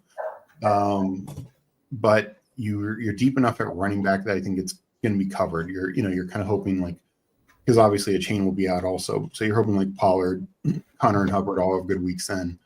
And I mean, Puka is one of the most consistent receivers. So you're treating him, he's in your lineup essentially every week. And then you got, depth at receiver to cover the rest of the position and the flex. So overall, I think it's strong. And, you acknowledge like you didn't mean to take 2 week 12 buys, with your first 2 quarterbacks. That would be the only knock is to try not to have the same buy with your first 2 quarterbacks. Yeah. And like you said, Rodgers, like it looks like it's a reach, but it's not really a reach. Like Rodgers is going to continue to climb in ADP. Yeah. Yes. So there you have it. Yeah. I took him in a draft yesterday at like 63. So, it's not like that crazy. No, that makes sense. So we do have Suss Edwards here. He has a 4.583 build. He goes Hurts, Dak, where you probably feel really good about those 2. He doesn't have a third quarterback, so he's kind of betting that Sanders is either going to win out the job completely or get some starts during the season. And then Spencer Rattler, who, I mean, are you clicking Rattler at all? So, in this format, around where he's going, but I do believe it's Tyler Shuck's job. Tyler Shuck's job, But this is the kind of bet you're making. Like, even if Shoup wins the job, maybe he just struggles so much that they're like, okay, we're going to give Rattler another chance. And Sanders, I think Flacco starts the year, but I don't think he ends the year. So one of these other quarterbacks is going to be in there. Sanders, could excel and get starts for you. Quarterback room in general, like having Hurts, again, one of the most consistent quarterbacks. Dak, when he's healthy, one of the most consistent quarterbacks. So those are going to be his quarterback in Superflex most weeks. And I think that's fine. Like running back, I love the four top backs. The RBs are really good. Yeah. Yeah, and I think when those quarterbacks aren't covering your Superflex, both and the good news is Dak has the same buy as Brown, but none of these guys, the first four, have the same buy as Hurts. So week 9, you're going to be more covered. Week 10, slight hit, but still very covered. And wide receiver still strong. Love those guys. Again, you're getting AJ Brown. He's going typically 20th. 18, 19, 20th in regular drafts, you're going to have 45. Absolutely love that. And receiver strong. Even QJ and Dobbs, where they're going, is fine. He got the Arroyo late pick, and Njoku, Ferguson with the stack, and Ferguson was value. I always love seeing that. Overall, maybe I would have tacked on since there's so much uncertainty at your quarterback position beyond the first two. And unfortunately, Hurts has gotten injured multiple years. Dak has gotten injured multiple years. So, and we're not talking about like Dak last year missing over half the year, but like Hurts missing 3 games. Yeah. Of course, if it's in the playoffs like it was last year, that's a killer. But what if it was weeks, 5, 6, 7? Like, you just don't want to be too far behind. So maybe we'll have tacked on a 5th quarterback over Quentin Johnston. Yeah. I mean, it's a nitpicking thing. Like, the chances are that 5th quarterback never sees a down. So, we just don't know. But it would just give you a little bit more certainty, just because I think your wide receiver room is so strong that I don't know if you need to go 8. Just through even Tillman, because I'm pretty bullish on Tillman. But I mean, definitely through Mooney, you're going to get 2 starters every week.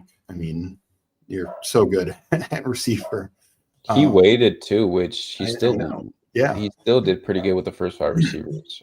So I think it's a very strong receiver room and should again help the flex. It's just the one problem is if one of your quarterbacks misses any time, even a backup quarterback is going to do more to help cover your super flex than an RJ Harvey or a Darnell Mooney. And like, so especially with Dak, like you could take a late round Joe Milton, and I would have probably considered that, but I get it. If Hurts and Dak are healthy, this is a very strong team. Yeah, I agree. I think the only critique, because I think he did pretty well with the RB receivers and tight ends after going Hurts and Dak, but I think going Joe Milton just to kind of get that security, because you handcuff you don't handcuff RBs like in a manager league you do, but I think in a super flex it's more than okay to handcuff your quarterback in the later rounds, because like you said, like Hurts, he misses a few games. If he misses 2-3 games, you still have a chance to advance if you have the backup quarterback. Could still get to that super flex. So that would be my only critique as well. Steve, I don't know if you have time for one more super flex. Yeah. Do you want to do a 20-second one just to? Yeah. I was thinking 20 seconds because I did forget that it's also 20 rounds as well. Yeah. So a 30-second. But no, I mean, we were able to talk a lot of strategy, but now we can just hyper focus a bit more on drafting another winner. Yeah. So if you guys want to join, we are entering a 20-second super flex. Come on in. Appreciate that, Kevin. Thank you. Yeah, this has That's been a what the fun starting show. stuff fellas. Yeah, man. No, I appreciate you. Appreciate having me. I'm trying to soak in as much as I can because it's after this gonna definitely be doing a little more super flex and take what I learned. Yeah. No, Yeah, and just I do think if you build soundly, and also if you're doing volume, like yeah, mix it up some. Take receiver a little earlier, or you know, mhm. like susses like only like two like clear starters.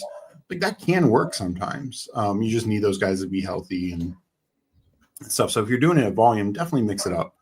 I just like building, the majority of my teams had a similar kind of structure. And I think we showed it in that first one that even waiting on receiver, our receivers are fairly comparable to your regular 18th round type draft. Yeah. And I just think we're in a good position with that team. No, I agree. I felt really good about it. We did pull the 1.11, so we don't get, a top three, Yeah. four pick, but when you have the turn pick, do you try to get unique at all? Do you try to change things up, or is it pretty common still? So, like I said, one time I've taken like Chase fell there. I really don't go Jefferson or Lamb there. Mhm. Even in the comeback in the second round. Um, Sometimes what I would do is I will hit two running backs there, like I did. I had I think 111, maybe 112 last night, and I did Gibbs McCaffrey, and then I came back and took quarterbacks with my next three picks. Um, so I will mix it up some, but Okay. not too crazy. Yeah. Chase. So Chase does have a ADP of 5.6. So, but you will see like Chase or some of these RBs fall at the 1-2 turn. Yeah, yeah. And yeah, I mean, for me, it's just tough to. I think there are ways to build Chase in the more like say again after the first five quarterbacks, then I can see going Chase a bit more. Yeah. Um, but yeah, he rarely falls. Nice. Nice. Well, welcome in anyone that got in. I did see Sus enter. We do have AQ Fresh in as well. I see him in the Twitter streets a lot. Yeah. Also, too, if anyone's watching, go ahead, hit the like button, hit the sub. I am gonna tease it right now, but I am going to have a sub goal of 500 subs in the next few months. And once I do reach 500 subs, we will be doing a 12-hour live stream. I will be Nice. having guests on, and we will be giving away 12 BBM entries, one per hour. So go hit that sub button. So we have Gibbs, Lamb, but I'm thinking you're probably thinking more of a quarterback here, or Let's go. Let's go Gibbs, Baker. Baker. Okay, Yeah, I definitely will take Gibbs or McCaffrey here, but maybe one of them comes back. Depending on what FK does. And if not, then we can hit another quarterback probably. But Baker's such a fun quarterback to stack too. yeah, and as you saw, like when we were making the Higgins decision, Mike Evans was right there. So it's kind of the same kind of principle. We can get Evans ideally a stack. If not, then Godwin's a few rounds later. Hmm. Yeah, so Eagles, Kyle Murray, and then Bo Nix. So I mean, is it a tier break for I'd go Gibbs. Yeah, Gibbs, right? Okay. Yeah, I love Gibbs. Gibbs, I flirt with him being my RB1 overall sometimes, just because I think he's that good. Yeah, I don't think you could go wrong with drafting Gibbs. yeah, and I think for him to be RB1 overall, he probably does need Monty The to Monty injury. miss time. But what I will say is through 14 games last year, first 14 weeks, so 13 games before Monty got injured in week 15, Gibbs was RB4 and Monty was Yeah, RB10 or 11. So they can both go off. And he was still RB4. Like, that's insane. that's really really good, and that's with Demont being an RB1 as well, Yeah, right? yeah, exactly. They had two RB1s. And at the same time, Amon-Ra is going off. JMO's having spike. I mean, some of that JMO, missed the two games and all that. But yeah, I mean, that offense, it takes a little bit of a step back with losing Ben Johnson and a few O-line pieces. I still think it's top 10. It's going to be Mhm. really, really good. Yeah, I don't. So like there is a worry. Ben Johnson, they have their center, I believe, all pro retired, Yeah, but I don't want to get too cute, right? I don't want to be like, well, I'm fading Lions. Like, no, like we won't be surprised if the Lions are still a top 3, 4, 5 scoring team when it's all said and done. exactly. They've been top five the last 3 years. Even if, let's say they finish seventh this year, it doesn't mean we don't want Lions. You know what I mean? Like, Yeah, yeah. um, No, I agree. I was gonna ask you before we got a clock. Do you ever do where you take like a Sanders and Joe Flacco and just be like, hey, I no matter what have the starting quarterback for the Browns? so for other teams, like I've done Giants, I've done Okay, both Dart and Russ Russell and Wilson. Dart.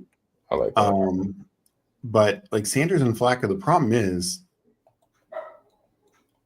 I do believe Flacco starts. So I think he's a little safer, but he's probably he's very unlikely, I think, to be there in the playoff weeks. But we don't know if it's Sanders. I mean, Dylan Gabriel did go Hmm. 2 rounds higher in the draft. Kenny Pickett, they traded for. And look, he's got experience and he's still young, so they could look at it.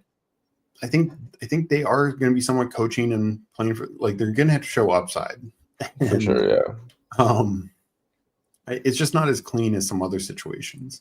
Like even prior to this Richardson news, you could have done like the The Daniel A Jones Rich and Daniel Richardson, Jones. and still Yeah. could for some level, but I don't even know if it's that necessary. No, I think you're right about that. I would say if you do feel confident where you do like Sanders and you do think he'll have a chance, I think it could be viable, right? Just double tapping a Flacco, Sanders, but they still have Pickett, they still have Gabriel, Yeah, so so I it's is it Love, T Law, Taylor? We do that again. let's Who go, let's go T Law. T Law? Okay, Just think I there's a like little T bit Law. more upside in that offense. No, I like T Law. So we have Baker, T Law, Gibbs.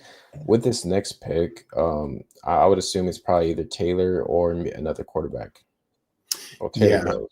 let's Do you let's like go Jordan Love. Love? Let's go Okay. Love. I think that if Taylor had been there, I think that would have been. But I mean, I, I like I'd I like what like FK has done. He's took 2 quarterbacks to start, 2 top running backs in two Jacobs running and backs. Taylor. Yeah, that's nice. That's a very nice start.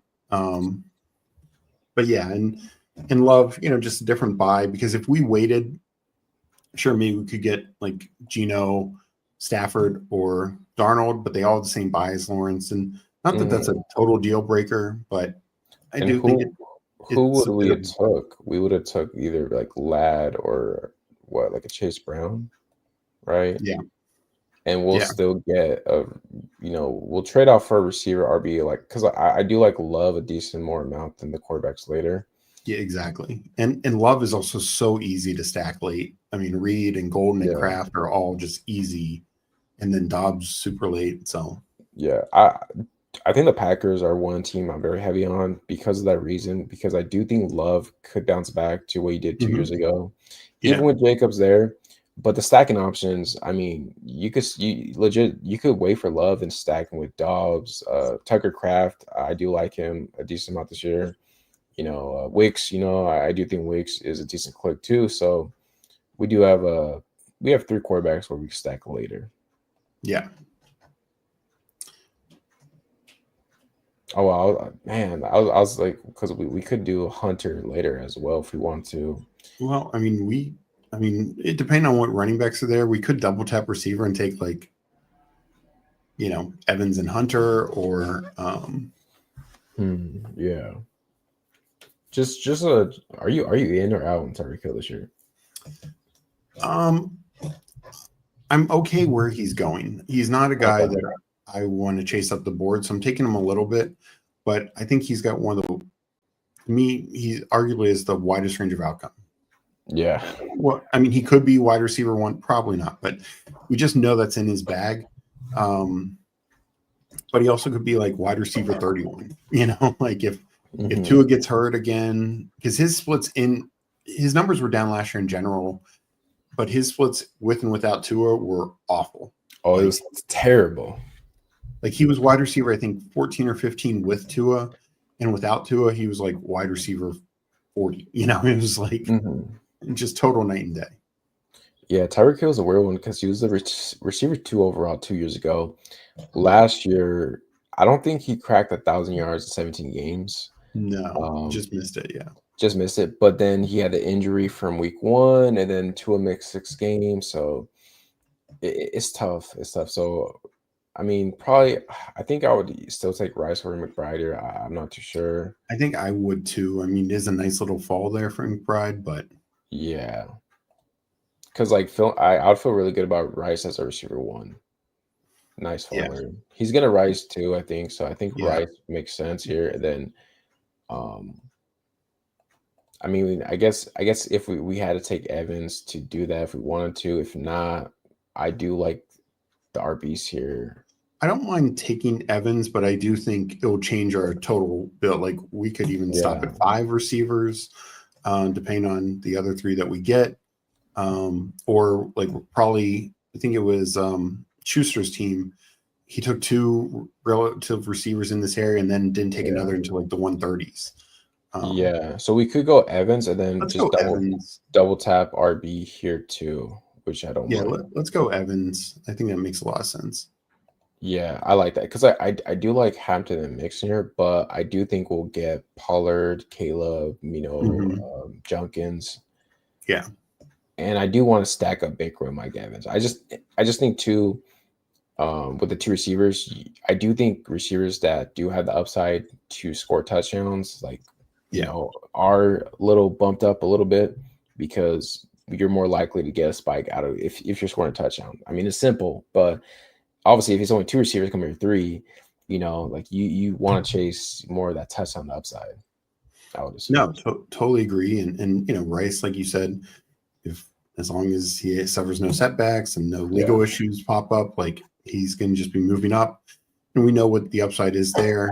And but Mike Evans, like every year we want to knock him because he's older and whatnot, but every year he outproduces his ADP every single year. Every single year, yeah. And you know what? Um, Every year I've faded him, and it's like, him and Henry are the 2 guys the last few years where I've just been like, you know what? They're older. They're gonna stop producing, and yeah, they always make me pay for it. no, and last year he missed like 3.5 games, still finished like what wide receiver 15 or something like 15, I that. think. Like, Yeah, I mean, and points per game were even higher. Like, yeah, he has a contract too where he needs to have over 1,000 yard receiving every year, yeah. so we know he'll get that for sure. Mm-hmm. All And there's no right, question he's the number 1 touchdown option yeah, he is. So for a we're up team to that threw 40 touchdowns last year. crazy, and you know what? Like I just think Bucks are one of the funnest teams to have. So we have, I mean, so there's a lot of orange. I mean, I obviously, if Hunter falls, do we consider him with T-Law? Or, I would maybe consider him, but then I'd say we're only yeah, doing 5 receivers at that point. I think you're right. I think you're right. Because the I RBs mean, it's not. here, I've done that sometimes, but I keep it at 5 receivers, especially when they're the top 3 of different buys. Um, yeah, let's see. So and we I have will say, Tolman. like Monty, I love Monty, but I don't want him and Gibbs on the same team. Same, yeah. Like as my 1 and 2. Like if it's like 1 and 4 or something like that, then that's one thing. Yeah, no, I agree. Because like if we do kind of want that Gibbs ceiling outcome. So Let's take Hunter. Let's let's do let's be fun. 100. I don't think FK is going to take a running back here, or I don't think he's taking 2. I should say. Let's have some fun. Let's have some Yeah, fun. Yeah, that feels pretty good. and also, I think it's still a very viable way to build, and it's fun to have a different build than last time. Last time, yeah. And when you have Gibbs, like we're making okay, so we have our choice of RB. For me, it's between probably Junkins or Pollard. I don't Let's know go. if you have Let's go preference. Junkins. Junkins, okay. Um, Yeah, for me, yeah. it probably would be between Junkins and Caleb because I Caleb, think yeah. I think look, I like Pollard also, but I think Caleb is going to take the Najee Harris role, and that's produced 180 plus fantasy points every single season. That's Mhm. really good. So I'm okay with that. But yeah, I'm fine going Jenkins because I think he could. They're gonna try to make him Nick Chubb. They're gonna try. I do like the offense shouldn't be like it's not gonna be like great, but I do think that Junkins is gonna get all the work while Caleb. I still like Warren. I think Warren's obviously gonna be there more in passing downs, and there's a chance Caleb. I mean, there's a chance Junkins isn't great, but the hit rate for third round RBs is pretty low, historically. Yeah, Now with the Steelers is a little different because I do think Caleb is a great fit for being that Najee in that yeah, offense. So I do like both, but right now I do have Junkins over Caleb. yeah. Like I said, that's the decision for me, and I don't think there's necessarily a wrong answer. At this point in the year. Hmm. Um, so No, yeah, there's no, not. I think you want to mix both of them in. exactly. Yeah. So Sustis say any consideration for JT or Jacobs there at 35. Yeah, well, yeah, I think Taylor we would have took well 35 no, but I think if one of them fell, more likely. Yeah, yeah, and I mean, FK could have gone three quarterbacks in a row, so he could have taken like Trevor. But I think there's a bit of a tier break with Trevor and Love. Because I think Trevor has the ability to be a top 12 quarterback with Liam Cohen, and that's kind of my philosophy on it. Um, but yeah, I mean, I like Yeah. the two running backs that FK took right behind it, no I doubt. did too. Yeah, because like And had the one double of them tag. fallen back, I would have had a tough time between Love and them. Yeah, and he goes four straight too. I just realized that. Yeah, but I actually like that. I like what FK done, and then picking up Russ. Russ is going to give him some starts, whether it's 5 or 15, we don't know. Um, but also quarterback went really fast in this draft. Like you look when we came back where Rice came, Darnold's already gone. We would have had to take Rodgers, which is fine as our Yeah. third quarterback, but it just shows quarterbacks really, It pushed up for sure, right? Because yeah, I think Dart is ahead of ADP, shows yep, ahead of ADP, so it's yeah. just We more of a we got reason to Dart, I go. think, in the last one at like 109 or something like that. 115, I think actually. Yeah, yeah, crazy. So we got a value while Dart, pushed up a little bit. WTF, what's up, Al Boogie? Welcome in. How's it going now? How you doing, Al? You doing any super flex drafts? So coming up, so we have a 3-2-3 build. Receivers, man. I mean, do you do the double stack with Chris Godwin? Could do that. It's tempting, but I do think because we took Hunter, we should probably try and get two RB, running right? backs here. I So like Warren Ford, can Scadaboo. go. Yeah. I don't Um, think Cooler is going to take RB. neither do I. Neither do I. Yeah, I think you're right. I think we go Warren first and just kind of making the bet against Caleb Johnson. And if he were to take Scadaboo, then we could take Tracy. I think Tracy's just as fine here. Just as fine too. Yeah, I agree. Um, Different bye weeks too, like yep. that.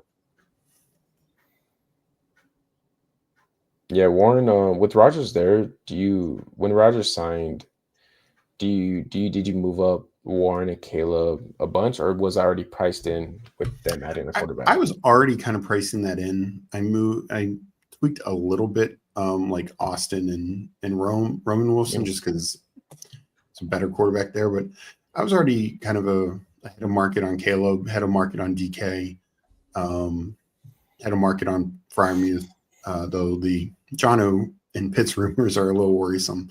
So hoping Yeah, those don't turn to be true.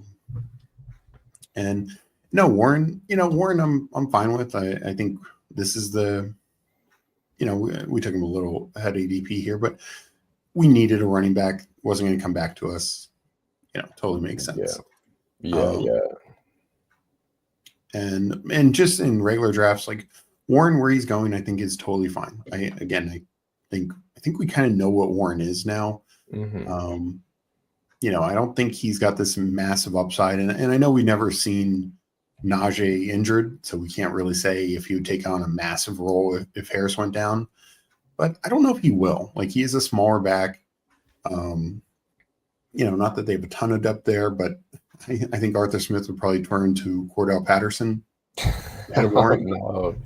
Yeah, you might be right. I forget. Do they still have Patterson on the They team? do. They do. Yeah. Jeez. Um, Of course. but if Caleb Johnson doesn't get injured, then it's a moot point, anyways. Like I think, Yeah. and I think again, Warren's a fine back, but I just don't think he's got a massive ceiling.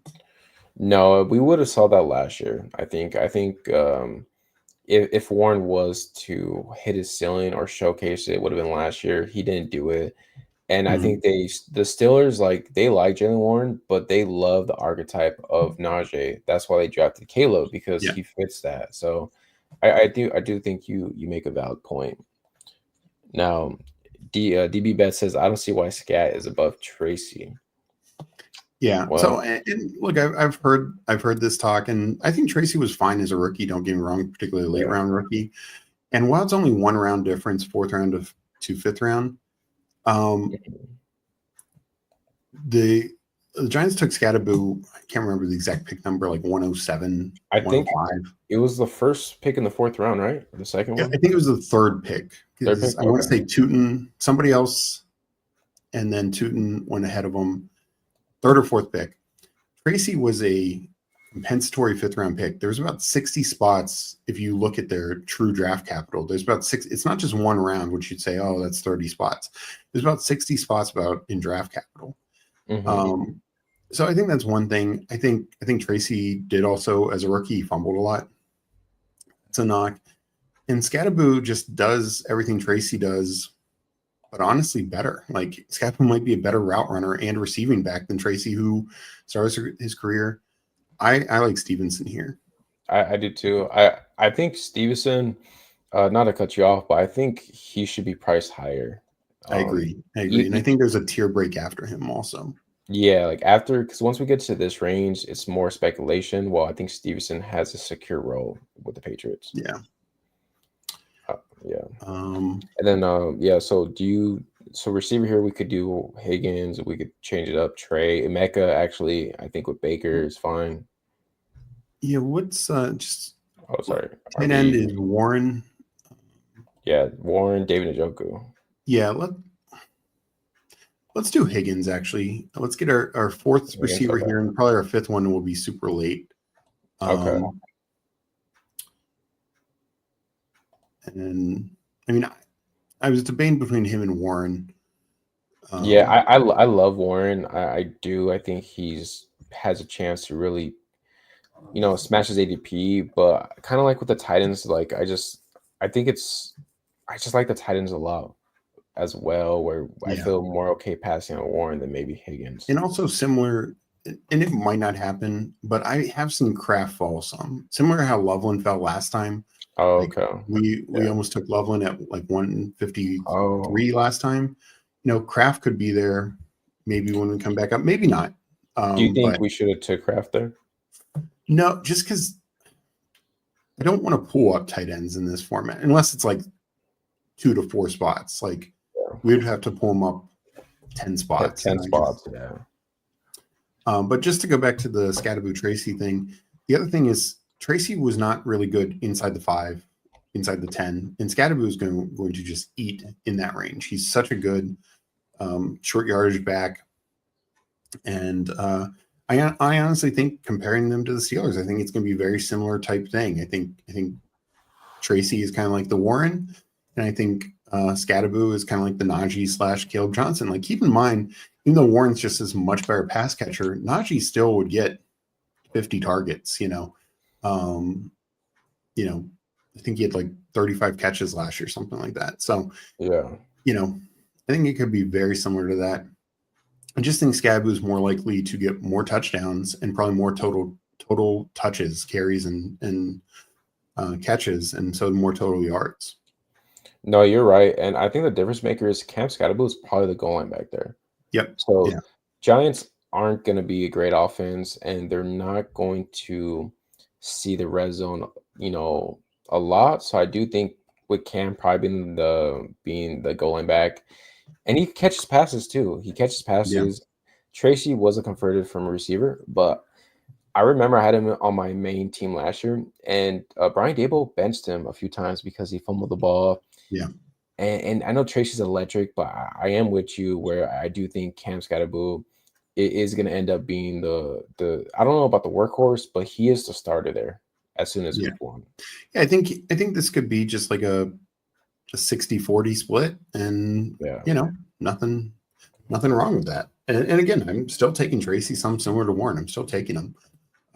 Yeah, and Tracy will fall like I'll just take the faller too sometimes. Like if I don't get Exactly. Cam, Tracy will fall around too, and I'm like, okay, dang, Daniel Tucker Craft Craft just fell. went. Yeah. Okay. I mean Luther we could do for upside. Okay with that. Kirk. I know you like Jack Bash. The thing is, I think we only need one more receiver. Yeah, so let's go Let's go RB. tight end. Let's go tight end. I think. I just It's, we it's, it's we fine. didn't get it off. We didn't get it off. That's okay. I No, think it's all good. you know I what. think we're done at receiver. Yeah, I yeah. mean, if there's a screaming value late, I get it. So I would, Goddard, I would assume, or I guess Strange, but for the yeah, tight we. end I think we. stack, Um, unless there's like Tank, we have the correlation with T Law. I like Eckler. I like Eckler too. Yeah, Let's pull up Eckler. yeah. I just So think tight end is something we can wait on. yeah, no, I agree. I think the tight end tiers flat. Eckler is one RB that I've been kind of taking a lot more lately because I just think because last year his points per game was similar to Brian Robinson, Yeah. and I think it was when Brian Robinson was out, but Eckler was like he had a couple RB1 weeks as well. So Mhm. I still think Eckler's a really good RB on a good team. I'm not really too worried about the 7th rounder they brought in. I mean, I do think he's a solid prospect, but I think Eckler is gonna just end up Well, being yeah. well, the interesting thing to me, I'm actually Commanders fan, so I watched all the game. I mean, I watched pretty much every game as is, but watched all the games, and both Robinson and Eckler got hurt last year. Eckler actually twice. When Eckler was out, sure, others got more usage, stuff like that. But when he came back, his role was very safe. Like you knew what his role was. When Robinson came back late in the year, even in the playoffs, Jeremy McNichols was eating into his role. And it just shows to me that maybe they're not just 100% sold on Brian Robinson. That's why I have very little Brian Robinson. Yeah.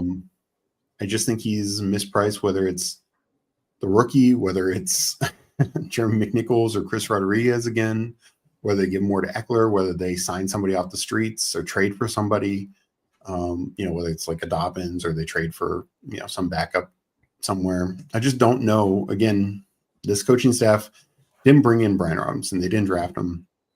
They did sign Austin Eckler, and Austin Eckler's former head coach for the Chargers. His name's escaping me right now. Anthony Lynn is like the running back coach or running back coordinator. So there's some clear ties there on the coaching staff.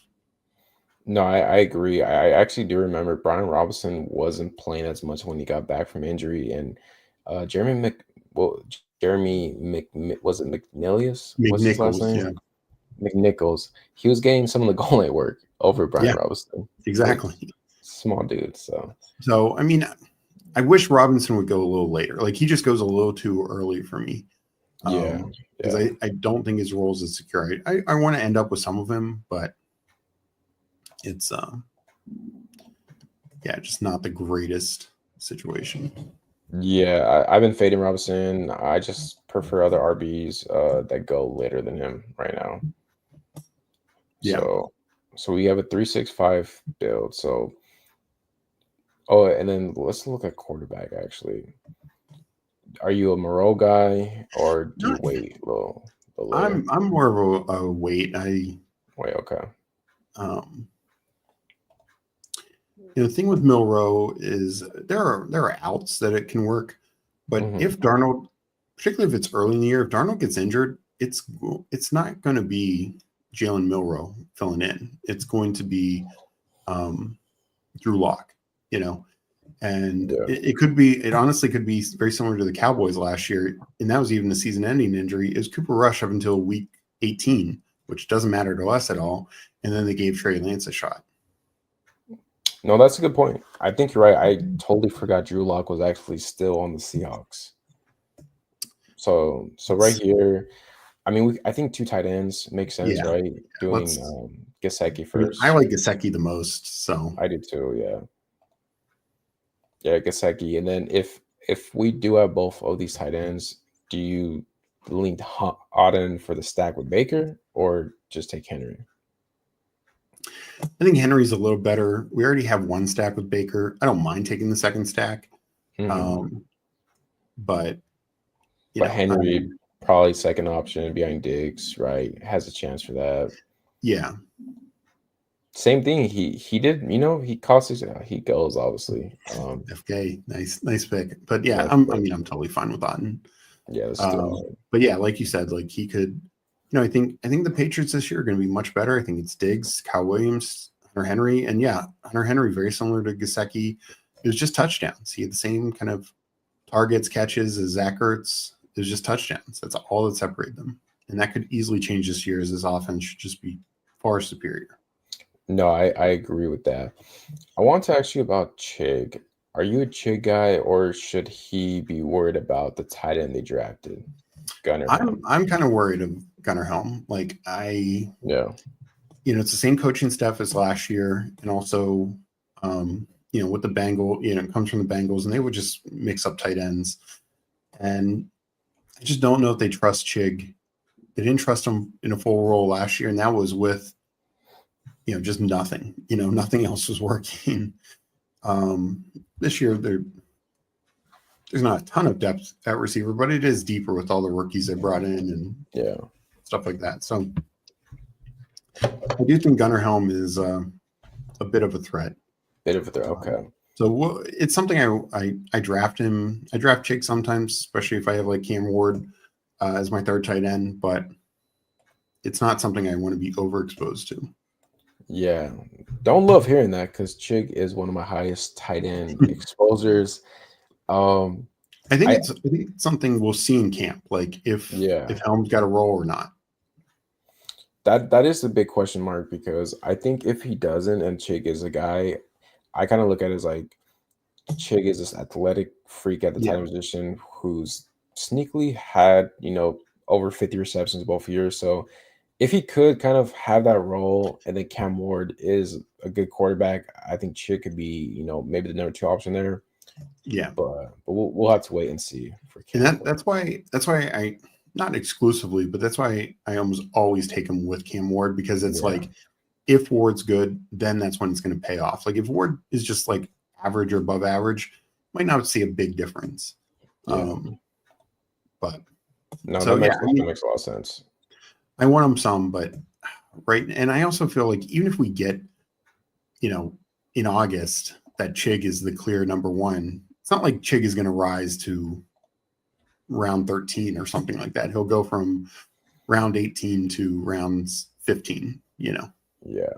But the Titans around him, like Arroyo, could rise up higher if he Exactly. gets Like if injured. Noah Fant gets cut, I think Arroyo Yeah. could rise. Like Theo Johnson's another one that I think could rise a lot. Jawan Johnson. I think Juwan people keep Johnson, yeah. forgetting that, Taysom Hill's out, Foster Moreau's starting injured. So it could just be the Jawan Johnson show. It very much could. So we are up next. No receiver.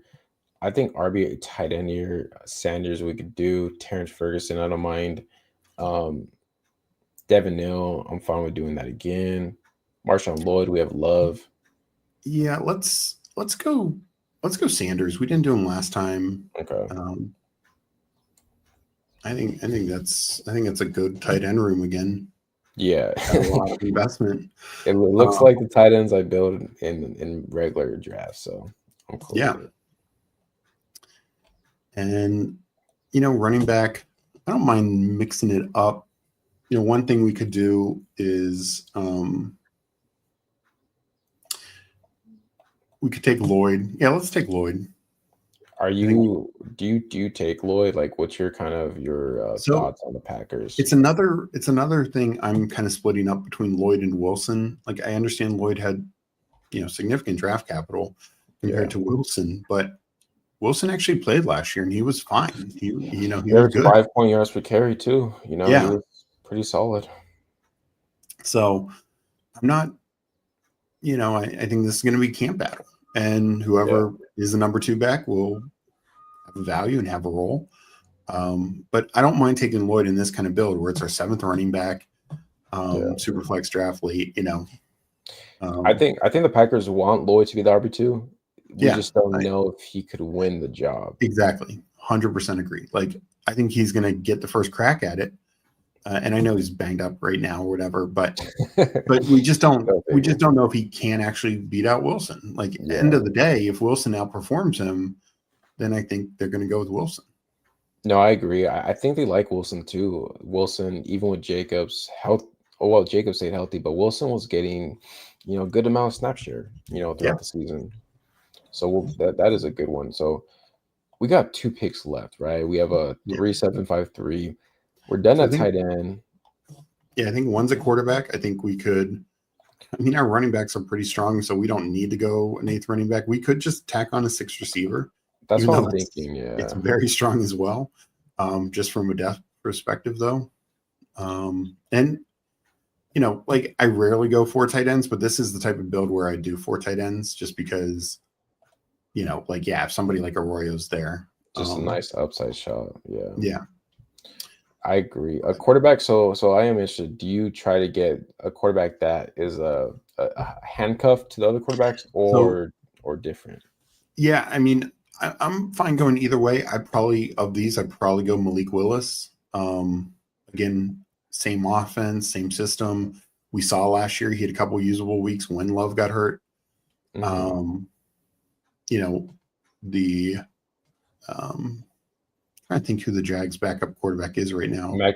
Oh, it's not Mac Jones anymore. No, he went to San Francisco. So it's Oh, I forgot about who that. is it? Nick Mullins. Yeah. Nick So Mullins. Okay. I don't feel as good about that. I don't either. Malik Willis actually looked good when Love was Yeah. out too. And Jordan Love, you know, I mean, look, we don't know who's gonna get hurt, but I think Jordan Love is probably the favorite of this group to get hurt if any quarterback was. Yeah, and it's just like you said, like Willis, we know a little bit about what he can do. He's got the rushing floor and upside. Yeah. Okay, so I do agree. I think Malik Willis will take, and then for receiver, I think Wicks makes sense because we do have Love Yeah, I think as this is the well. perfect time to tack on Wicks. If he ends up being nothing, no issue. Yeah. Let's take Wicks first, just in case FK would go Wicks. But because he's got 4 quarterbacks, I don't think he's going Malik Willis. Yeah. If he did, then it's personal. Okay, let's go. The Titanium Wicks. And yeah, this is the one. Like, I'm indifferent on Wicks because look, they did draft 2 receivers in the first 3 rounds. Yeah. But there's some talent there. There's undeniably talent with Dontavian Wicks. It's just how much is he on the field? But again, in this build, our first 5 receivers are so good that Wicks is like a luxury pick to me. He is, and the thing with Wicks is like we know he could separate, we know he could run routes. He just can't catch the ball. Yeah. Which is, it's pretty important to catch the ball in the NFL, but if for some reason he could figure it out, or even have a stretch where he had his rookie year where he was, I think it was down the stretch, he was just like, Yeah. spiking, like I can see that for sure. Yeah. No, I think that was a fun luxury pick, correlated, stacked, all that. And there's undeniable upside there. It's just like you said, can he catch the football? And then can he get on the field? I mean, Yeah. Matthew Golden's what we think he is. We know what Jaden Reed is. Romeo Dubs, unless they're trading him or something, like he's above Wicks, and then Savion Williams as well. So it could be tough for him to see work. But if For sure, yeah. overall, again, I really like how this team came together. Yeah, me too. It's I'm definitely gonna be studying these 2 teams and take it with me as I do other Superflex drafts. I just one thing I have realized doing these 2 drafts is quarterback early. Like, Yeah. don't push it because I still feel really good about the RB and the receiver room even after going quarterback early. Yeah, like I know it's only 6, and the last one was 20th round Dontavian or 19th round Dontavian Wicks, but look at our first 5 receivers, and Oh yeah, you come know, I on. mean, right? If somebody told you you're going to have a receiver room of Rice, Evans, Hunter, Higgins, and Burden, and you had to start 3 of those guys, you'd be happy, very Oh happy. heck yeah, I'd be And ecstatic. I'd be like, yeah, in fact, we only need to start 2 of them. Yeah, even better. even better. I keep forgetting that it's only two receiver as well. So And sure, because we added a little bit more, I wouldn't be surprised if there's times we're starting 3 receivers, a receiver in the flex. But our running back is also extremely strong. Austin Eckler's our 6th running back. Like, and Eckler on some of my teams are like my fifth RB or even fourth. exactly, like 4th or 5th running back for me consistently. Yeah, no, I mean that's a great point. So this is the finished product of me and Steve's team. Baker, T Law, Love, Willis. Quarterback room feels real strong. I like Mhm. handcuffing with Malik Willis, Gibbs, Junkins, Warrens, Cam Scatterbull, Stevenson, Eckler, Lloyd. I mean, we basically go here RB and then we just take the guys that we like, Yeah, which and I like them. it's like Junkins is the only other clear starter, but I think Cam is probably a starter. And then Warren and Stevenson and Eckler are at worst number 2, good number 2, good number 2 Yeah, backs. So yeah. yeah, And then, like you said, the receiver room. If you tell me I can start with these three receivers and end up with Higgins, Burden, and Wicks, like I feel really good about that. yeah. And then tight end, Gesicki, Otten, JT Sanders. Yeah, I'll ride with this group. Heck yeah. yeah, Um, no, I really appreciate you coming on, Steve. of Gonna course. gonna check out the chat real quick. Yeah, I know we've been yapping, but we've been talking some good ball. I already read that. CJ Hale says I'm terrified of Arthur Smith. Would be surprised if it's his last season. Yeah, I mean, I think he's terrified of that as well. Oh, for sure. Steve's draft and prospect knowledge is unparalleled. thanks, 100%. Tim.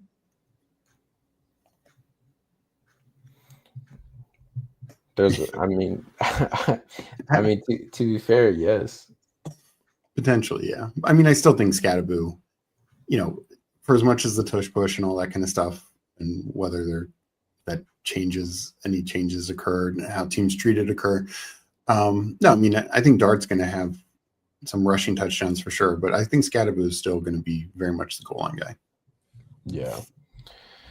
Unfortunately, no, not doing it their draft. I have to hop up. I'm pretty sure Steve, you got some stuff you got to be doing too.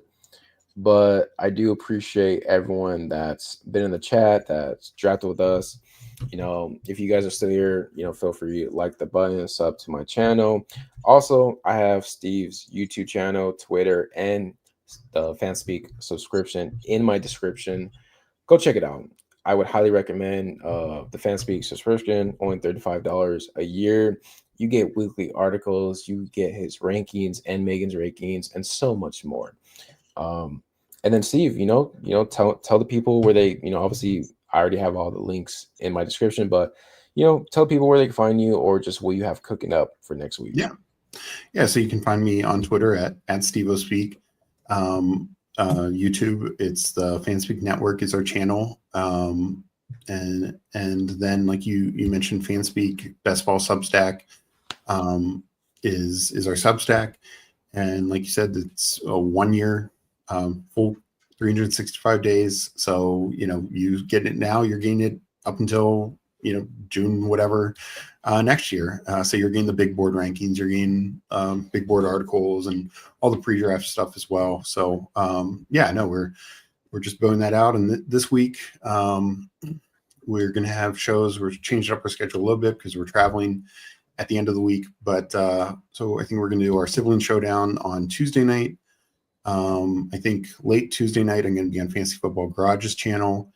And then I'm going to have like 3 or 4 articles this week. And I think Meg is going to have 1 or 2 as well. Wow. So those coming up 5-6 articles in just a week. That's really looking forward to that. Well, thank you, Steve. Don't want to take too much more of your time. Appreciate you.